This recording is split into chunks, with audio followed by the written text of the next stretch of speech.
ਮੇਰਾ ਪ੍ਰੋਜੈਕਟ ਸੀਗਾ ਜੀ ਸੋਇਲ ਸੈਲਿਨਿਟੀ, ਮਿੱਟੀ ਦੇ ਵਿੱਚ ਜਿਹੜਾ ਲੂਣਪਣ ਹੁੰਦਾ ਉਹਨੂੰ ਮੈਜ਼ਰ ਕਰਨਾ ਸੀਗਾ। ਇਲੈਕਟ੍ਰੋਮੈਗਨੈਟਿਕ ਇੰਡਕਸ਼ਨ ਸੈਂਸਰ ਹੁੰਦੇ ਆ ਜਿਹੜੇ ਰੇਡੀਏਸ਼ਨ ਛੱਡਦੇ ਆ ਤੇ ਆਪਾਂ ਨੂੰ ਇੱਕ ਰੀਡਿੰਗ ਦਿੰਦੇ ਆ। ਖੇਤਾਂ ਦੇ ਵਿੱਚ ਆਪਾਂ ਰਨ ਕੀਤਾ, ਉਹਦੇ ਤੋਂ ਆਪਾਂ ਨੂੰ ਰੀਡਿੰਗ ਮਿਲੀ। ਉਹ ਰੀਡਿੰਗ ਤੋਂ ਆਪਾਂ ਉਹਦਾ ਮੈਪ ਬਣਾਇਆ, ਦੇਖਿਆ ਵੀ ਕਿੱਥੇ ਹਾਂਜੀ ਜਿਵੇਂ 80-90 ਏਕੜ ਦਾ ਇੱਕ ਫੀਲਡ ਸੀ, ਪਤਾ ਲੱਗਦਾ ਸੀ ਵੀ ਕਿਹੜਾ ਜ਼ੋਨ ਦੇ ਵਿੱਚ ਖਾਰਾਪਣ ਜ਼ਿਆਦੇ ਆ, ਕਿੱਥੇ ਘੱਟ ਆ, ਤਾਂ ਜੋ ਫਾਰਮਰ ਨੂੰ ਗਾਂ ਸੌਖਾ ਹੋ ਸਕੇ ਵੀ ਇਧਰਲੇ ਪਾਸੇ ਕਿਵੇਂ ਮੈਨੇਜ ਕਰਨਾ, ਇੱਧਰ ਪਾਣੀ ਕਿੱਦਾਂ ਲਾਉਣਾ, ਫਰਟੀਲਾਈਜ਼ਰ ਮੈਨਿਓਰ ਉਸ ਹਿਸਾਬ ਨਾਲ ਐਡਜਸਟ ਕਰ। ਇਹ ਜਿਹੜਾ ਖਾਰਾਪਣ ਆ ਇਹਦੇ ਮੇਨ ਕਾਰਨ ਕੀ ਆ? ਜਿਹੜਾ ਅੰਡਰਗਰਾਉਂਡ ਵਾਟਰ ਆ ਉਹਦੇ ਵਿੱਚੋਂ ਆਉਂਦਾ ਜਾਂ ਨੈਚੁਰਲੀ ਇਹਦੇ ਵਿੱਚ ਕੁਛ ਨਾ ਕੁਛ ਜਿਹੜੇ ਸਾਲਟਸ ਰਹਿੰਦੇ ਹੀ ਹੁੰਦੇ ਆ? ਇਹਦੇ ਮਲਟੀਪਲ ਰੀਜ਼ਨਸ ਆ ਗਏ। ਬਾਕੀ ਜਿਹੜੇ ਪ੍ਰੋਜੈਕਟ ਤੇ ਮੈਂ ਕੰਮ ਕਰ ਰਿਹਾ ਉਹ ਇੱਕ 6000 ਏਕੜ ਦਾ ਪਾਣੀ ਨੂੰ ਸੁਧਾਰਨ ਦਾ ਪ੍ਰੋਜੈਕਟ ਆ। ਅੱਛਾ, ਬੇਸਿਕਲੀ ਉਹ ਫੈਲੋ ਲੈਂਡ ਸੀ ਇੱਕ ਤਰ੍ਹਾਂ ਦੀ। ਉੱਥੇ ਕੀ ਹੈਗੀ ਆਪਣਾ ਨੀਅਰ ਅਬਾਊਟ 1 ਲੱਖ ਏਕੜ ਦੇ ਵਿੱਚੋਂ ਪਾਣੀ ਆਉਂਦਾ। ਜਿਹੜਾ ਪਾਣੀ ਉਹ ਯੂਜ਼ ਕਰਦੇ ਆ ਸਬ ਸਰਫੇਸ ਦੇ ਨਾਲ ਵਾਪਸ ਨਹਿਰ ਦੇ ਵਿੱਚ ਜਾਂਦਾ ਤੇ ਉਹ ਪਾਣੀ ਪਹਿਲਾਂ ਹੀ ਖਾਰਾ ਹੁੰਦਾ। ਜਦੋਂ ਖਾਰਾ ਪਾਣੀ ਕੁਝ ਲਾਵਾਂਗੇ ਉੱਥੇ ਕੁਝ ਛੇਤੀ ਗਰੋ ਨਹੀਂ ਕਰਦਾ। ਮੈਂ ਜਿਹੜੇ ਕ੍ਰੌਪ ਤੇ ਕੰਮ ਕੀਤਾ ਉਹ ਹੋਜ਼ੇਟਾਲ ਵੀਟ ਗ੍ਰਾਸ ਆ। ਉਹ ਇੱਕ ਅਜਿਹਾ ਕ੍ਰੌਪ ਆ ਹਜੇ ਤੱਕ ਦਾ ਕੈਲੀਫੋਰਨੀਆ ਦਾ ਜਿਹੜਾ ਸੈਲਿਨਿਟੀ ਸਟੈਂਡ ਕਰ ਲੈਂਦਾ ਗਾ। ਮੇਰਾ ਪ੍ਰੋਜੈਕਟ ਹੈ ਨਰਮੇ ਤੇ, ਕਿਉਂਕਿ ਆਪਾਂ ਨੂੰ ਪਤਾ ਹੈ ਕੈਲੀਫੋਰਨੀਆ 'ਚ ਵੀ ਨਰਮੇ ਦੀ ਪੈਦਾਵਾਰ ਦਿਨੋਂ ਦਿਨ ਘਟ ਰਹੀ ਹੈ।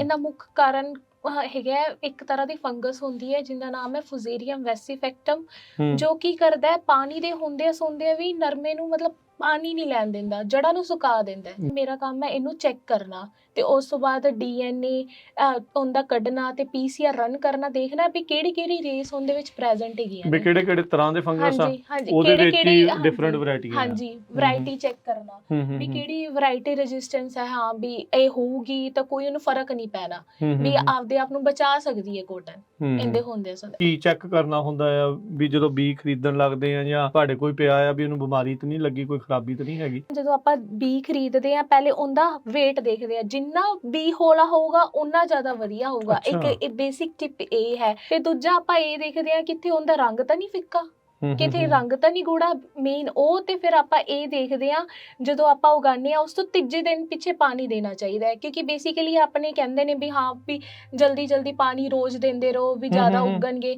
ਵੀ ਜਿੰਨਾ ਆਪਾਂ ਪਾਣੀ ਐਪਰੋਪ੍ਰੀਏਟ ਅਮਾਉਂਟ ਦੇਵਾਂਗੇ ਉਨਾ ਜ਼ਿਆਦਾ ਵਧੀਆ। ਹਰ ਇੱਕ ਇਹ ਸਿਰਫ ਪੌਦਿਆਂ ਦੇ ਲਈ ਆ ਜਾਂ ਕੋਈ ਵੀ ਸਬਜ਼ੀ ਸੁਬਜੀ ਇਹ ਉਹ ਸਾਰਿਆਂ ਦੇ ਲਈ ਜ਼ਿਆਦਾ? ਸਾਰਿਆਂ ਲਈ ਜ਼ਿਆਦਾ ਬੈਨੀਫਿਟ ਹੈ। 2-3 ਦਿਨ ਨਾ ਹੀ ਲਾਓ। ਹਾਂਜੀ, 2-3 ਦਿਨ ਨਾਲ। ਹਾਂਜੀ, ਗਰਮੈਸ਼ ਦੇ ਨਾਲ ਉਹਨੂੰ ਆਪਦਾ ਹੀ ਮੋਇਸਚਰ ਨਾਲ ਉਹਨੂੰ ਉਗਣ ਦੋ, ਉਗਾਰ ਲੈਣ ਦੋ, ਸਪਰਾਊਟਸ ਮੇਨਲੀ ਉਹਦੇ ਬਣਨ ਦੋ, ਤੇ ਫਿਰ ਉਸ ਤੋਂ ਬਾਅਦ ਪਾਣੀ ਲਾਓ। ਹਾਂਜੀ, ਉਸ ਤੋਂ ਬਾਅਦ ਪਾਣੀ ਲਾਓ। ਮੇਰਾ ਕੰਮ ਸੀਗਾ ਵੀ ਜਿਹੜੇ ਆਪਾਂ ਟੈਸਟ ਕਰਦੇ ਆ ਉਹਦੇ ਨੂੰ ਆਪਾਂ ਮੈਪ ਬਣਾਉਣੇ ਆ। ਮੈਪ ਬਣਾਉਣ ਦੇ ਨਾਲ ਨਾਲ ਕੁਝ ਸੈਂਪਲ ਆਪਾਂ ਨੂੰ ਹੈਂਡ ਔਗਰ ਜਿਹਨੂੰ ਆਪਾਂ ਵਰਮਾ ਕਹਿ ਦਿੰਦੇ ਆ ਉਹਦੇ ਨਾਲ ਉਹ ਪੱਟ ਕੇ ਮਿੱਟੀ ਕੱਢ ਕੇ ਲੈਬ 'ਚ ਟੈਸਟ ਕਰਕੇ ਫਿਰ ਦੋਨਾਂ ਨੂੰ ਵੈਰੀਫਾਈ ਕਰਕੇ ਇੱਕ ਮਾਡਲ ਬਣਾਉਣਾ ਹੁੰਦਾ ਵੀ ਸੈਂਸਰ ਦਾ ਤੇ ਮਿੱਟੀ ਦਾ। ਹਾਂਜੀ, ਕਿਉਂਕਿ ਉਹ ਸੈਂਸਰ ਦੀ ਰੀਡਿੰਗ ਆ। ਉਹਨੂੰ ਆਪਾਂ ਸੈਂਸਰ ਡੂੰਘਾ ਲੱਗਦਾ ਹੈ ਕਿੰਨਾ ਕੁ ਡੂੰਘਾ? ਨਹੀਂ ਸੈਂਸਰ ਨਹੀਂ ਲੱਗਦਾ। ਸੈਂਸਰ ਬੇਸਿਕਲੀ ਇੱਕ ਐਡੀ ਸਲੇਟ ਆ, ਉਹਨੂੰ ਆਪਾਂ ਬਸ ਹੱਥ ਨਾਲ ਫੜ ਕੇ ਤੁਰ ਲਓ ਖੇਤ ਵਿੱਚ। ਅਸੀਂ ਉਹਨੂੰ ਬਿਜਲੀ ਵਾਲੀ ਜੋ ATV ਹੁੰਦੀ ਆ ਉਹਦੇ ਨਾਲ ਪਿੱਛੇ ਪਾ ਕੇ ਸਾਰੇ ਖੇਤ 'ਚ ਗੇੜੇ ਉਹਦਾ ਫਿਰ ਮੈਪ ਬਣਾ ਲੈਣਾ। ਉਹਦਾ ਮੈਪ ਬਣਾ ਦੇ। ਅੱਛਾ, ਫਿਰ ਉਹ ਜਿੱਦਾਂ ਵੇਵਸ ਤੁਸੀਂ ਕਹਿੰਦੇ ਵੀ ਉਹ ਮਾਰਦਾ ਤੇ ਉੱਥੋਂ ਪਤਾ ਲੱਗਦਾ ਹੈ ਉਹਨੂੰ? ਹਾਂਜੀ, ਉਹ ਇਲੈਕਟ੍ਰੋਮੈਗਨੈਟਿਕ ਰੇਡੀਏਸ਼ਨ ਛੱਡਦਾ ਤੇ ਵਾਪਸ ਜਦੋਂ ਆਉਂਦੀ ਆ ਜਿਹੜੇ ਪੁਆਇੰਟ ਤੇ ਥੱਲੇ ਗਈ ਤੇ ਵਾਪਸ ਆਈ ਉਹਦੇ ਕੋਲ ਇੱਕ ਰੀਡਿੰਗ ਆ ਗਈ।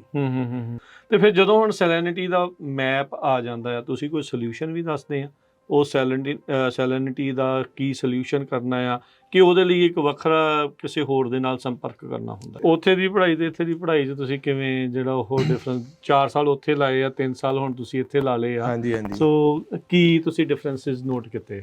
ਇੱਥੋਂ ਦੇ ਬੈਚਲਰ ਨਾਲੋਂ ਉੱਥੋਂ ਦਾ ਬੈਚਲਰ ਦਾ ਕੋਰਸ ਵਰਕ ਤੇ ਲੋਡ ਵਰਕ ਜ਼ਿਆਦਾ ਹੈ ਜੀ। ਜ਼ਿਆਦਾ ਹੈਗਾ। ਉੱਥੇ ਦੇ ਯੂਨਿਟ ਮਤਲਬ 100 ਦੇ ਇਰਦ-ਗਿਰਦ ਹੋ ਜਾਂਦੇ ਆ। ਮਤਲਬ ਯੂਨਿਟ ਤਾਂ ਅਰਾਊਂਡ ਸੇਮ ਰਹਿੰਦੇ, ਜੇ ਪ੍ਰੈਕਟੀਕਲ ਵਿੱਚ ਐਡ ਕਰੀਏ ਤਾਂ ਇਹਨਾਂ ਨਾਲ ਆਲਮੋਸਟ ਡਬਲ ਹੋ ਜਾਂਦੇ। ਇੱਥੋਂ ਦੀ ਬੈਚਲਰ ਨਾਲੋਂ ਉੱਥੋਂ ਦੇ ਕੋਰਸ ਵਰਕ ਜ਼ਿਆਦਾ ਹੈਗਾ।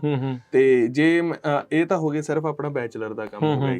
ਜੇ ਗੱਲ ਕਰੀਏ ਆਪਾਂ ਰਿਸਰਚ ਦੀ ਤਾਂ ਪ੍ਰੈਕਟੀਕਲ ਆਪਣਾ ਐਪਲੀਕੇਸ਼ਨਸ ਦੀ ਆਪਣਾ ਮੈਂ ਕਹਿ ਸਕਦਾ ਵੀ ਯੂਨਾਈਟਿਡ ਸਟੇਟਸ ਸਪੈਸ਼ਲੀ ਕੈਲੀਫੋਰਨੀਆ ਇੱਥੇ ਪ੍ਰੈਕਟੀਕਲ ਵਰਕ ਦੇ ਉੱਤੇ ਜ਼ਿਆਦਾ ਪ੍ਰੈਫਰੈਂਸ ਆ ਤੁਹਾਨੂੰ ਕੋਰਸ ਵਰਕ ਨਾਲੋਂ। ਮੇਰੇ ਕੋਲ 2 ਕੋਟਨ ਦੀ ਵੈਰਾਈਟੀਆਂ ਹੁੰਦੀਆਂ ਨੇ, ਇੱਕ ਅਪਲੈਂਡ ਤੇ ਇੱਕ ਪੀਮਾ। ਤੇ ਮੈਂ ਕੀ ਕਰਦੀ ਆ ਉਹਨਾਂ ਵਿੱਚ ਪਹਿਲੇ ਉਹਨਾਂ ਨੂੰ ਗ੍ਰੀਨ ਹਾਊਸ ਵਿੱਚ ਉਹਨਾਂ ਨੂੰ ਉਗਾਨੀ ਆ ਪਲਾਂਟਸ ਨੂੰ, ਤੇ ਫਿਰ ਉਹਨਾਂ ਵਿੱਚ ਹੀ ਆਪ ਹੀ ਫੁਜ਼ੇਰੀਅਮ ਇਨੋਕੂਲੇਟ ਕਰ ਦੇਣੀ, ਆਪ ਹੀ ਫੁਜ਼ੇਰੀਅਮ ਪਾ ਦੇਣੀ ਆ, ਇੰਟਰੋਡਿਊਸ ਕਰ ਦੇਣੀ। ਹਾਂਜੀ, ਇੰਟਰੋਡਿਊਸ ਕਰ ਦੇਣੀ ਵੀ ਚੈੱਕ ਕਰਨ ਨੂੰ। ਫਿਰ ਉਸ ਤੋਂ ਬਾਅਦ ਆਫਟਰ 6 ਵੀਕ ਉਹਨਾਂ ਦੇ ਪੱਤੇ ਲੈ ਕੇ ਉਹਨੂੰ ਡਾਈਸੈਕਟ ਕਰਕੇ ਉਹਨਾਂ ਵਿੱਚ ਮੈਂ DNA ਕੱਢਦੀ ਆ ਤੇ ਉਹ DNA ਨੂੰ ਕੱਢ ਕੇ ਮਤਲਬ ਫੰਗਸ ਪੂਰੇ ਪਲਾਂਟ 'ਚ ਫੈਲ ਜਾਂਦੀ ਹੈ? ਹਾਂਜੀ, ਥਰੂ ਰੂਟਸ ਤੋਂ ਚੱਲਦੀ ਆ ਤੇ ਸਾਰੇ ਜਗ੍ਹਾ ਪੈ ਜਾਂਦੀ ਹੈ। ਹਾਂਜੀ ਓਕੇ। ਹਾਂਜੀ, ਤੇ ਉਸ ਤੋਂ ਬਾਅਦ ਮੈਂ ਕੀ ਕਰਨੀ ਉਹਦਾ DNA ਕੱਢ ਕੇ ਮੇਰੇ ਕੋਲ ਇੱਕ ਮਸ਼ੀਨ ਹੈ, ਉਹਨੂੰ ਕੀ ਕਹਿੰਦੇ PCR, ਉਹਦਾ ਨਾਂ ਉਹਨੂੰ ਹੈ ਪੋਲੀਮਰੇਜ਼ ਚੇਨ ਰਿਐਕਸ਼ਨ। ਉਹਦੇ ਵਿੱਚ ਕੀ ਹੁੰਦਾ ਹੈ ਵੀ ਇੱਕ ਛੋਟਾ ਪਾਰਟ ਮਲਟੀਪਲ ਕਾਪੀਜ਼ ਬਣਾ ਦਿੰਦਾ ਹੈ, ਜਿਹਦੇ 'ਚ ਆਪਾਂ ਨੂੰ ਅਲੱਗ-ਅਲੱਗ ਤਰ੍ਹਾਂ ਦੇ ਸੀਕੁਐਂਸ ਵੇਖਣ ਨੂੰ ਮਿਲ ਜਾਂਦੇ ਆ ਵੀ ਇਹ ਫਲਾਣੇ ਵਿੱਚ ਇਹ ਸੀਕੁਐਂਸ ਹੈ, ਫਲਾਣੇ 'ਚ ਇਹ ਹੈ। ਤੇ ਉਹਨਾਂ ਨੂੰ ਕੀ ਕਰਦੇ ਅਸੀਂ ਕੰਪੇਅਰ ਕਰਨੇ ਆ ਵੀ ਕਿਹੜੇ ਸੀਕੁਐਂਸ ਕਰਕੇ ਵੀ ਇਹ ਪੌਦਾ ਕਿਹੜਾ ਜ਼ਿਆਦਾ ਮੁਰਝਾਇਆ, ਕਿਹੜਾ ਘੱਟ ਮੁਰਝਾਇਆ। ਫਿਰ ਉੱਥੋਂ ਸਾਨੂੰ ਪਤਾ ਲੱਗਦਾ ਹੈ ਵੀ ਹਾਂ ਵੀ ਇਹ ਵਾਲੀ ਫੰਗਸ ਕਰਕੇ ਇੰਨੀ ਬਿਮਾਰੀ ਹੋਈ ਹੈ, ਇਹ ਵਾਲੀ ਫੰਗਸ ਕਰਕੇ ਇੰਨੀ ਹੋਈ ਹੈ। Sat Sri Akal. Punjabi radio USA, Punjabi TV USA ਦੇ ਉੱਤੇ ਆਪ ਸਭ ਦਾ ਸਵਾਗਤ ਹੈ। ਮੈਂ ਰਾਜਕਨਵੀਰ ਸਿੰਘ। ਅੱਜ ਦਾ ਪ੍ਰੋਗਰਾਮ ਅਪਡੇਟ ਫਾਰਮਿੰਗ ਦੇ ਵਿੱਚ ਤੁਹਾਨੂੰ ਸਭ ਨੂੰ ਜੀ ਆਇਆਂ ਨੂੰ ਆਖਦੇ ਹਾਂ। ਅਪਡੇਟ ਫਾਰਮਿੰਗ ਪ੍ਰੋਗਰਾਮ ਦੇ ਵਿੱਚ ਅੱਜ ਸਾਡੇ ਨਾਲ ਦੋ ਜਿਹੜੇ ਸਟੂਡੈਂਟ ਵਿਦਿਆਰਥੀ ਜਿਹੜੇ ਉਹ ਜੁੜੇ ਨੇ, ਜੋ ਕਿ ਫਰੈਜ਼ਨੋ ਸਟੇਟ ਯੂਨੀਵਰਸਿਟੀ ਦੇ ਵਿੱਚ ਖੇਤੀਬਾੜੀ ਦੇ ਨਾਲ ਸੰਬੰਧਿਤ ਆਪਣੀਆਂ ਡਿਗਰੀਜ਼ ਕੰਪਲੀਟ ਕਰ ਰਹੇ ਆ। ਪਿੱਛੋਂ ਇਹ ਪੰਜਾਬ ਐਗਰੀਕਲਚਰ ਯੂਨੀਵਰਸਿਟੀ ਦੇ ਨਾਲ ਵੀ ਇਹਨਾਂ ਦਾ ਸੰਬੰਧ ਜਿਹੜਾ ਉਹ ਰਿਹਾ ਆ, ਕਿਵੇਂ ਇਹਨਾਂ ਦਾ ਸਫ਼ਰ ਰਿਹਾ, ਕਿਹੜੇ ਪ੍ਰੋਜੈਕਟਸ ਦੇ ਉੱਤੇ ਕੰਮ ਕਰ ਰਹੇ ਆ, ਤੇ ਥੋੜ੍ਹਾ ਬਹੁਤਾ ਹੋਰ ਇਹਨਾਂ ਦੇ ਨਾਲ ਆਪਾਂ ਗੱਲਬਾਤ ਕਰਦੇ ਹਾਂ, ਜਾਣਦੇ ਹਾਂ ਕਿਵੇਂ ਇੱਥੇ ਦੀ ਖੇਤੀਬਾੜੀ ਤੇ ਪੰਜਾਬ ਦੀ ਖੇਤੀਬਾੜੀ ਨੂੰ ਲੈ ਕੇ ਜਿਹੜਾ ਉਹ ਦੇਖਦੇ ਆ, ਕੀ ਡਿਫਰੈਂਸਿਸ ਆ, ਕੀ ਪ੍ਰੋਜ਼ ਐਂਡ ਕੌਨਸ ਆ, ਉਹ ਸਾਰੇ ਬਾਰੇ ਮੇਰੇ ਨਾਲ ਅੱਜ ਗੱਲਬਾਤ ਕਰਨ ਦੇ ਲਈ ਫਰੈਜ਼ਨੋ ਸਟੇਟ ਯੂਨੀਵਰਸਿਟੀ ਤੋਂ ਜਿਹੜੇ ਵਿਦਿਆਰਥੀ ਦੇ ਤੌਰ ਦੇ ਉੱਤੇ ਮਨਜੋਤ ਸਿੰਘ ਤੇ ਮੁਸਕਾਨ ਜੱਗਾ ਇਹ ਜੁੜੇ ਹੋਏ ਨੇ। ਮਨਜੋਤ ਜੀ ਨੂੰ ਸਵਾਗਤ ਹੈ। ਸਤਿ ਸ਼੍ਰੀ ਅਕਾਲ ਜੀ। ਸਤਿ ਸ਼੍ਰੀ ਅਕਾਲ ਜੀ। ਮੁਸਕਾਨ ਜੱਗਾ ਸਤਿ ਸ਼੍ਰੀ ਅਕਾਲ। ਸਤਿ ਸ਼੍ਰੀ ਅਕਾਲ ਜੀ। ਸਤਿ ਸ਼੍ਰੀ ਅਕਾਲ। ਸੋ ਕਦੋਂ ਆਏ ਸੀ ਤੁਸੀਂ ਅਮਰੀਕਾ 'ਚ? ਮੈਂ ਆਇਆ ਸੀ ਜੀ ਅਗਸਤ 2023 ਦੇ ਵਿੱਚ, 2023 ਦੇ ਵਿੱਚ, ਤੇ ਤਕਰੀਬਨ 3 ਸਾਲ ਹੀ ਹੋਣ ਵਾਲੇ ਹੈਗੇ। ਹੋ ਗਿਆ। Degree done? ਡਿਗਰੀ ਮੇਰੀ ਹਾਂਜੀ ਵਾਕ ਹੋ ਗਈ ਆ। ਇੱਕ ਪ੍ਰੋਜੈਕਟ ਸਬਮਿਟ ਕਰਨਾ ਤੇ ਇਸ ਸਮਰ ਦੇ ਵਿੱਚ ਫਾਈਨਲੀ ਮੇਰੀ ਮਾਸਟਰਸ। ਵਧਾਈਆਂ ਮਹਾਰਾਜ, ਵਾਕ ਹੋ ਗਈ। ਬੜਾ ਜਿਹੜਾ ਪਿੱਛੋਂ ਜ਼ੋਰ ਲਾ ਕੇ ਬੰਦੇ ਨੂੰ ਹੁੰਦਾ ਵੀ ਕੰਮ ਸਿਰੇ ਚੜ ਜਾਵੇ। ਹਾਂਜੀ ਹਾਂਜੀ ਬਿਲਕੁਲ ਜੀ। ਕਾਹਦੇ 'ਚ ਕੀਤੀ ਹੈ ਫਿਰ ਤੁਸੀਂ? ਤੁਹਾਡਾ ਮੇਜਰ ਕੀ ਸੀਗਾ? ਮੇਰਾ ਹੀ plant science, masters of science in plant science. ਠੀਕ ਆ। ਤੇ ਮੁਸਕਾਨ ਤੁਸੀਂ ਵੀ ਦੱਸਿਓ, ਤੁਸੀਂ ਕਦੋਂ ਆਏ ਆ? ਤੁਹਾਡੀ ਜਾਨਾ? ਹਾਂਜੀ, ਮੈਂ ਜਨਵਰੀ 2025 ਵਿੱਚ 13 ਤਰੀਕ ਨੂੰ ਆਈ ਸੀ ਤੇ ਮੇਰਾ ਇਹ ਦੂਜਾ ਸਾਲ ਹੈ ਤੇ ਮੇਰਾ ਤੀਜਾ ਸਮੈਸਟਰ ਵੀ ਖਤਮ ਹੋ ਗਿਆ ਹੈ। ਓਕੇ। ਤੇ ਹਾਂਜੀ, ਮੇਰਾ ਮੇਜਰ ਵੀ ਪਲਾਂਟ ਸਾਇੰਸ ਹੈ। ਦੋਨਾਂ ਦਾ ਸੇਮ ਹੀ ਆ? ਹਾਂਜੀ। ਤੇ ਪ੍ਰੋਫੈਸਰ ਦੋਨਾਂ ਦੇ ਸੇਮ ਸੀ ਜਾਂ ਡਿਫਰੈਂਟ ਸੀ? ਨਹੀਂ, ਮੇਰਾ ਪ੍ਰੋਫੈਸਰ ਡਾਕਟਰ ਸ਼ੈਰਨ ਬੈਨਸ ਆਗੇ, ਉਹ ਇੱਥੋਂ ਦੇ ਆਪਣਾ ਪ੍ਰੋਗਰਾਮ ਕੋਆਰਡੀਨੇਟਰ ਵੀ ਰਹਿ ਚੁੱਕੇ ਆ। ਤੇ ਮੇਰਾ ਉਹਨਾਂ ਦਾ ਉਹ ਹੈਗੇ ਸੋਇਲ ਸਾਇੰਸ ਦੇ ਪ੍ਰੋਫੈਸਰ ਹੈਗੇ। ਠੀਕ ਹੈ। ਮੇਰਾ ਪ੍ਰੋਜੈਕਟ ਸੀਗਾ ਜੀ ਸੋਇਲ ਸੈਲਿਨਿਟੀ, ਜਿਹਨੂੰ ਆਪਾਂ ਖਾਰਾਪਣ ਕਹਿ ਦਿੰਦੇ ਆ ਆਪਣਾ, ਜਾਂ ਕਲਰ ਸੋਇਲ ਕਹਿ ਦਿੰਦੇ ਆ, ਜਾਂ ਮਿੱਟੀ ਦੇ ਵਿੱਚ ਜਿਹੜਾ ਲੂਣਪਣ ਹੁੰਦਾ ਉਹਨੂੰ ਮੈਜ਼ਰ ਕਰਨਾ ਸੀਗਾ। ਇਲੈਕਟ੍ਰੋਮੈਗਨੈਟਿਕ ਇੰਡਕਸ਼ਨ ਸੈਂਸਰ ਹੁੰਦੇ ਆ ਜਿਹੜੇ ਰੇਡੀਏਸ਼ਨ ਛੱਡਦੇ ਆ ਤੇ ਆਪਾਂ ਨੂੰ ਇੱਕ ਰੀਡਿੰਗ ਦਿੰਦੇ ਆ। ਉਹਦੇ ਤੇ ਮੇਰਾ ਪ੍ਰੋਜੈਕਟ ਸੀਗਾ ਵੀ ਉਹ ਖੇਤਾਂ ਦੇ ਵਿੱਚ ਆਪਾਂ ਰਨ ਕੀਤਾ, ਉਹਦੇ ਤੋਂ ਆਪਾਂ ਨੂੰ ਰੀਡਿੰਗ ਮਿਲੀ ਤੇ ਉਹ ਰੀਡਿੰਗ ਤੋਂ ਆਪਾਂ ਉਹਦਾ ਮੈਪ ਬਣਾਇਆ, ਦੇਖਿਆ ਵੀ ਕਿੱਥੇ ਕਿਹੜਾ ਘੱਟ। ਹਾਂਜੀ, ਜਿਵੇਂ 80-90 ਏਕੜ ਦਾ ਇੱਕ ਫੀਲਡ ਸੀ, ਪਤਾ ਲੱਗਦਾ ਸੀ ਵੀ ਕਿਹੜਾ ਜ਼ੋਨ ਦੇ ਵਿੱਚ ਖਾਰਾਪਣ ਜ਼ਿਆਦੇ ਆ, ਕਿੱਥੇ ਘੱਟ ਆ, ਤਾਂ ਜੋ ਫਾਰਮਰ ਨੂੰ ਗਾਂ ਸੌਖਾ ਹੋ ਸਕੇ ਵੀ ਇਧਰਲੇ ਪਾਸੇ ਕਿਵੇਂ ਮੈਨੇਜ ਕਰਨਾ, ਇੱਧਰ ਪਾਣੀ ਕਿੱਦਾਂ ਲਾਉਣਾ, ਫਰਟੀਲਾਈਜ਼ਰ ਮੈਨਿਓਰ ਉਸ ਹਿਸਾਬ ਨਾਲ ਐਡਜਸਟ ਕਰਨਾ। ਸੋ ਇਹ ਜਿਹੜਾ ਖਾਰਾਪਣ ਆ, ਇਹਦੇ ਮੇਨ ਕਾਰਨ ਕੀ ਆ? ਜਿਹੜਾ ਅੰਡਰਗਰਾਊਂਡ ਵਾਟਰ ਆ ਉਹਦੇ ਵਿੱਚੋਂ ਆਉਂਦਾ ਜਾਂ ਨੈਚੁਰਲੀ ਇਹਦੇ ਵਿੱਚ ਕੁਛ ਨਾ ਕੁਛ ਜਿਹੜੇ ਸਾਲਟਸ ਰਹਿੰਦੇ ਹੀ ਹੁੰਦੇ ਆ? ਇਹਦੇ ਮਲਟੀਪਲ ਰੀਜ਼ਨਸ ਹੈਗੇ। ਸਭ ਤੋਂ ਪਹਿਲਾ ਰੀਜ਼ਨ ਤਾਂ ਨੈਚੁਰਲ, ਜਿਵੇਂ ਤੁਸੀਂ ਕੀਤਾ, ਪੇਰੈਂਟ ਮਟੀਰੀਅਲ। ਜਿਵੇਂ ਹੁਣ ਆਪਾਂ ਸੈਂਟਰਲ ਵੈਲੀ ਦੇ ਵਿੱਚ ਬੈਠੇ ਆ, ਕਹਿੰਦੇ ਆ ਵੀ ਮਿਲੀਅਨਸ ਆਫ ਈਅਰਸ ਅਗੋ ਇਹ ਇੱਕ ਵੱਡੇ ਓਸ਼ਨ ਦਾ ਬੇਸ ਆ। ਲੇਕ ਵੀ ਸੀਗੀ, ਟੁਲੈਰੀ ਲੇਕ ਸਾਰੀ ਰਹੀ ਹੈ। ਕੁਝ ਫਿਰ ਜਿਹੜੇ ਜਦੋਂ ਓਵਰ ਦਾ ਈਅਰਸ ਪਹਾੜਾਂ ਤੇ ਮੀਂਹ ਪੈਂਦਾ, ਉਹਦਾ ਜਿਹੜੀ ਮਿੱਟੀ ਰੁੜ ਕੇ ਆਉਂਦੀ ਹੈ, ਜਿਹੜਾ ਪੇਰੈਂਟ ਮਟੀਰੀਅਲ ਜਿਹਨੂੰ ਆਪਾਂ ਕਹਿੰਦੇ ਨੇ, ਜਿੱਥੋਂ ਮਿੱਟੀ ਬਣੀ ਆ, ਉਹਦੇ ਵਿੱਚ ਵੀ ਕੁਝ ਸਾਲਟ ਸੀਗੇ। ਬਾਕੀ ਜਿਹੜੇ ਪ੍ਰੋਜੈਕਟ ਤੇ ਮੈਂ ਕੰਮ ਕਰ ਰਿਹਾ ਉਹ ਇੱਕ 6000 ਏਕੜ ਦਾ ਪਾਣੀ ਨੂੰ ਸੁਧਾਰਨ ਦਾ ਪ੍ਰੋਜੈਕਟ ਆ। ਅੱਛਾ। ਬੇਸਿਕਲੀ ਉਹ ਫੈਲੋ ਲੈਂਡ ਸੀ ਇੱਕ ਤਰ੍ਹਾਂ ਦੀ। ਉੱਥੇ ਕੀ ਹੈਗੀ, ਆਪਣਾ ਨੀਅਰ ਅਬਾਊਟ 1 ਲੱਖ ਏਕੜ ਦੇ ਵਿੱਚੋਂ ਪਾਣੀ ਆਉਂਦਾ, ਜਿਹੜਾ ਪਾਣੀ ਉਹ ਯੂਜ਼ ਕਰਦੇ ਆ ਸਬ ਸਰਫੇਸ ਦੇ ਨਾਲ ਵਾਪਸ ਨਹਿਰ ਦੇ ਵਿੱਚ ਜਾਂਦਾ, ਤੇ ਉਹ ਪਾਣੀ ਪਹਿਲਾਂ ਹੀ ਖਾਰਾ ਹੁੰਦਾ। ਤੇ ਜਦੋਂ ਖਾਰਾ ਪਾਣੀ ਕੁਝ ਲਾਵਾਂਗੇ ਉੱਥੇ ਕੁਝ ਛੇਤੀ ਗਰੋ ਨਹੀਂ ਕਰਦਾ। ਮੈਂ ਜਿਹੜੇ ਕ੍ਰੌਪ ਤੇ ਕੰਮ ਕੀਤਾ ਉਹ ਹੋਜ਼ੇਟਾਲ ਵੀਟ ਗ੍ਰਾਸ ਆ। ਉਹ ਇੱਕ ਅਜਿਹਾ ਕ੍ਰੌਪ ਆ ਹਜੇ ਤੱਕ ਦਾ ਕੈਲੀਫੋਰਨੀਆ ਦਾ ਜਿਹੜਾ ਸੈਲਿਨਿਟੀ ਸਟੈਂਡ ਕਰ ਲੈਂਦਾ ਗਾ। ਕਿੰਥੋਂ ਤੱਕ? ਆਪਣਾ 16 ਡੈਸੀਸਾਈਮਸ ਪਰ ਮੀਟਰ ਤੱਕ। ਰੈਗੂਲਰ ਜਿਹੜੀਆਂ ਹੁੰਦੀਆਂ ਆ ਕ੍ਰੌਪਸ, ਉਹ ਕਿੰਨੀ ਕੁ ਸੈਲ ਹੁੰਦੀਆਂ? ਡਿਪੈਂਡ ਕਰਦਾ ਜੀ ਸੈਂਸਿਟੀਵਿਟੀ ਦੇ ਉੱਤੇ। ਜਿਵੇਂ ਕਿ ਬਦਾਮ ਨੂੰ ਤਾਂ ਇਫੈਕਟ ਅਰਾਊਂਡ 4 ਡੈਸੀਸਾਈਮਨ ਮੀਟਰ ਤੋਂ ਜਦੋਂ ਜ਼ਿਆਦਾ ਸੈਲਿਨਿਟੀ ਹੋ ਜਾਏ ਉੱਥੇ ਹੀ ਫਰਕ ਪੈਣ ਲੱਗ ਜਾਂਦਾ ਹੈਗਾ। ਇਹ 16 ਤੱਕ ਚੱਲ ਜਾਂਦੇ, ਇਹ 16 ਤੱਕ ਚੱਲ ਜਾਂਦੇ ਆ। ਇਹ ਡੇਰੀ ਕ੍ਰੌਪ ਆ ਬੇਸਿਕਲੀ। ਹਾਂ ਵੀ ਬਦਾਮ ਪੱਠੀ ਆ, ਇਹ ਪੱਠੀ ਆ। ਬਦਾਮ ਜਿੰਨਾ ਮਤਲਬ ਆਪਣਾ ਪ੍ਰੋਡਕਟਿਵ ਤਾਂ ਹੈ ਨਹੀਂ, ਨਾ ਹੀ ਉਹਨੇ ਆਪਾਂ ਨੂੰ ਰਿਟਰਨ ਮਿਲਣਾਗਾ, ਪਰ ਇਹ ਆਇਆ ਵੀ ਜਿੱਥੇ ਕੁਝ ਨਹੀਂ ਹੁੰਦਾ ਉੱਥੇ ਆਪਾਂ ਇਹ ਗਰੋ ਕਰ ਸਕਦੇ ਆਂਗੇ ਮਿਨੀਮਮ ਇਨਪੁਟ ਦੇ ਨਾਲ। ਠੀਕ ਆ। ਤੇ ਮੁਸਕਾਨ, ਤੁਸੀਂ ਥੋੜਾ ਜਿਹਾ ਦੱਸੋ ਵੀ ਤੁਹਾਡਾ ਕਿਹੜਾ ਪ੍ਰੋਜੈਕਟ ਚੱਲ ਰਿਹਾ ਹੈ? ਹਾਂਜੀ, ਮੇਰਾ ਪ੍ਰੋਜੈਕਟ ਹੈ ਨਰਮੇ ਤੇ, ਕਿਉਂਕਿ ਆਪਾਂ ਨੂੰ ਪਤਾ ਹੈ ਕੈਲੀਫੋਰਨੀਆ 'ਚ ਵੀ ਨਰਮੇ ਦੀ ਪੈਦਾਵਾਰ ਦਿਨੋਂ ਦਿਨ ਘਟ ਰਹੀ ਹੈ। ਇਹਦਾ ਮੁੱਖ ਕਾਰਨ ਹੈਗਾ ਇੱਕ ਤਰ੍ਹਾਂ ਦੀ ਫੰਗਸ ਹੁੰਦੀ ਹੈ ਜਿਹਦਾ ਨਾਮ ਹੈ ਫੁਜ਼ੇਰੀਅਮ ਵੈਸੀਫੈਕਟਮ, ਜੋ ਕੀ ਕਰਦਾ ਹੈ ਪਾਣੀ ਦੇ ਹੁੰਦੇ ਵੀ ਨਰਮੇ ਨੂੰ ਮਤਲਬ ਪਾਣੀ ਨਹੀਂ ਲੈਣ ਦਿੰਦਾ, ਜੜ੍ਹਾਂ ਨੂੰ ਸੁਕਾ ਦਿੰਦਾ, ਜੜ੍ਹਾਂ ਨੂੰ ਬਿਮਾਰੀ ਲੱਗਦੀ ਹੈ। ਹਾਂਜੀ, ਇਹ ਜੜ੍ਹਾਂ ਨੂੰ ਬਿਮਾਰੀ ਲੱਗਦੀ ਹੈ, ਮਿੱਟੀ ਤੋਂ ਜਾ ਕੇ ਜੜ੍ਹਾਂ ਵਿੱਚ ਜਾਂਦਾ ਹੈ ਤੇ ਉਹਦੀ ਪ੍ਰਣਾਲੀ ਨੂੰ ਖਤਮ ਕਰ ਦਿੰਦਾ, ਪਾਣੀ ਲੈਣ ਦੀ ਪ੍ਰਣਾਲੀ ਨੂੰ, ਜਿੰਦੇ ਕਰਕੇ ਪੱਤੇ ਸੁੱਕਣਾ ਸਟਾਰਟ ਹੋ ਜਾਂਦੇ ਨੇ, ਮੁਰਝਾਣਾ ਸਟਾਰਟ ਹੋ ਜਾਂਦੇ ਨੇ।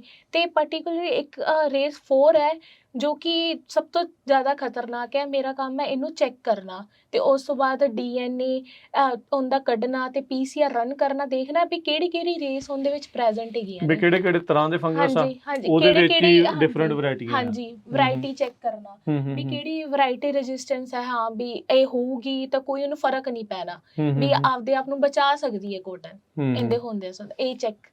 ਸੋ ਰਾਈਟ ਨਾਓ ਜਿਹੜਾ ਤੁਸੀਂ ਕਿਹੜੇ ਵਾਲਾ ਜਿਹੜਾ ਫੰਗਸ ਚੋਂ ਕਿਹੜੀ ਤੁਸੀਂ ਕਹਿ ਰਹੇ ਵੀ ਵੈਰਾਈਟੀ ਸਭ ਤੋਂ ਜ਼ਿਆਦਾ ਖਤਰਨਾਕ ਆ? DP 340 ਵੈਰਾਈਟੀ ਇਹ ਆ। ਤੇ ਇਹਦਾ ਕੋਈ ਤੋੜ ਹੈਗਾ? ਕਿਹੜਾ ਕੋਈ ਸੀਡ ਆ, ਜਿੱਦਾਂ BT ਕਾਟਨ ਬਹੁਤ ਸੁਣਦੇ ਰਹੇ ਆਪਾਂ, ਵੀ ਇਦਾਂ ਦਾ ਕੋਈ ਹੈ ਨਰਮਾ ਜਿਹੜਾ ਇਹਨੂੰ ਰੈਜ਼ਿਸਟ ਕਰਦਾ ਹੈ? ਹਜੇ ਤੱਕ ਤਾਂ ਇਹਦੀ ਕੋਈ ਤੋੜ ਦੀ ਹਜੇ ਕੋਈ ਹੈ ਨਹੀਂ, ਬਟ ਮੇਰੀ ਰਿਸਰਚ ਹੀ ਉਹਦੇ ਤੇ ਹੈ ਵੀ ਤੋੜ ਲੱਭਣਾ, ਕਿਉਂਕਿ ਇੱਕ ਤਰ੍ਹਾਂ ਦੀ ਫੰਗਸ ਹੈ ਕਿ ਹਜ਼ਾਰ ਇਹਦੇ ਸਪੋਰਸ ਬਣਾਉਂਦੇ ਆ, ਸਪੋਰਸ ਤੇ ਉਹ ਕੀ ਕਰਦੇ ਹਜ਼ਾਰਾਂ ਸਾਲ ਤੱਕ ਵੀ ਮਿੱਟੀ 'ਚ ਰਹਿ ਸਕਦੇ ਨੇ। ਪੁਰਾਣੇ ਪਏ ਹੁੰਦੇ ਉੱਥੇ? ਹਾਂਜੀ, ਪੁਰਾਣੇ ਪਏ ਹੁੰਦੇ ਨੇ।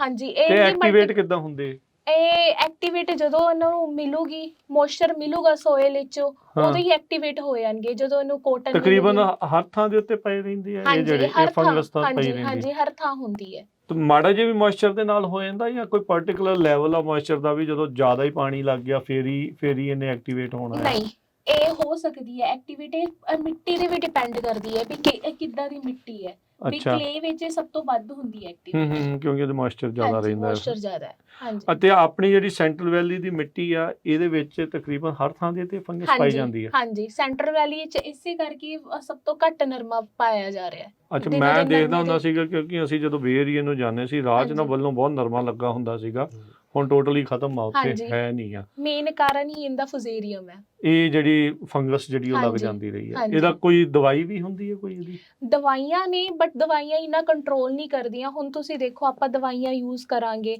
ਉਹਦੇ ਕਾਰਨ ਕੀ ਹੋਊਗੀ, ਉਹ ਵੀ ਵੈਸੇ ਪੈਦਾਵਾਰ ਘੱਟ ਹੈ ਤੇ ਕਿਸਾਨਾਂ ਨੂੰ ਹੋਰ ਘਾਟਾ ਪੈਣਾ ਸ਼ੁਰੂ ਹੋ ਜਾਂਦਾ ਹੈ, ਤਾਂ ਕਿ ਕਿਸਾਨ ਹੁਣ ਇੰਨੀਆਂ ਦਵਾਈਆਂ ਯੂਜ਼ ਹੀ ਨਹੀਂ ਕਰਦੇ, ਕਿਉਂਕਿ ਹੋਊਗੀ ਫਰਕ ਪਊਗਾ ਪਰ ਇੰਨਾ ਜ਼ਿਆਦਾ ਫਰਕ ਨਹੀਂ ਪਊਗਾ ਵੀ ਆਪਾਂ ਇਹਨੂੰ ਕੰਟਰੋਲ ਪੂਰੀ ਤਰ੍ਹਾਂ ਕਰ ਸਕੀਏ। ਕੀ ਇਹ ਜ਼ਿਆਦਾ ਸਿਰਫ ਆਪਣੇ ਇਸ ਇਲਾਕੇ 'ਚ ਆ, ਕੈਲੀਫੋਰਨੀਆ ਦੀਆਂ ਹੋਰ ਥਾਵਾਂ ਤੇ ਜਾਂ ਅਮਰੀਕਾ ਦੇ ਹੋਰ ਥਾਵਾਂ ਦੇ ਉੱਤੇ ਵੀ? ਨਿਊ ਮੈਕਸੀਕੋ, ਟੈਕਸਸ, ਸਭ ਥਾਂ ਇਹ ਪਾਏ ਜਾ ਰਿਹਾ। ਤੇ ਫਿਰ ਇਹਦਾ ਇਸ ਟਾਈਮ ਅੱਛਾ, ਪਰ ਤੁਹਾਡੀ ਰਿਸਰਚ ਇਸੇ ਚੀਜ਼ ਦੇ ਉੱਤੇ ਚੱਲ ਰਹੀ ਹੈ? ਤੁਹਾਡੇ ਤੋਂ ਇਲਾਵਾ ਵੀ ਹੋਰ ਕਰ ਰਹੇ ਹੋਣਗੇ ਕਈ ਥਾਵਾਂ ਤੇ? ਹਾਂਜੀ, ਮੇਰੇ ਤੋਂ ਇਲਾਵਾ ਵੀ ਹੋਰ ਕਰ ਰਹੇ ਆ। ਜਿਵੇਂ ਮੇਰਾ ਕੰਮ ਹੈ ਇਹਨਾਂ ਦੇ ਜੀਨਸ ਦੇਖਣਾ ਵੀ ਕਿਹੜੀ ਜੀਨ ਕਰਕੇ ਇਹ ਵੱਧ ਰਹੀ ਹੈ, ਮੈਨੂਫੈਕਚਰ ਜੀਨਸ। ਸੋ ਫਾਰ ਕੋਈ ਕਿਤੇ ਪਹੁੰਚੇ ਆ ਤੁਸੀਂ ਟਿਕਾਣੇ ਤੇ ਵੀ ਕਿਹੜੀ ਜੀਨ ਆ ਜਿਹਦੇ ਤੇ ਆਪਾਂ ਅਟੈਕ ਕਰ ਸਕਦੇ ਹਾਂ? ਹਾਂਜੀ, ਮੈਂ ਸੋ ਫਾਰ 6 ਜੀਨਸ ਤੇ ਕੰਮ ਕਰਨਾ ਸ਼ੁਰੂ ਕੀਤਾ ਤੇ ਮੈਨੂੰ ਪਤਾ ਲੱਗ ਰਿਹਾ ਜਿਨ੍ਹਾਂ ਵਿੱਚ 6 ਵਿੱਚ ਇੱਕ 6-9 ਕਰਕੇ ਆ ਸਭ ਤੋਂ ਜ਼ਿਆਦਾ ਅਗਰੈਸਿਵ ਹੈ।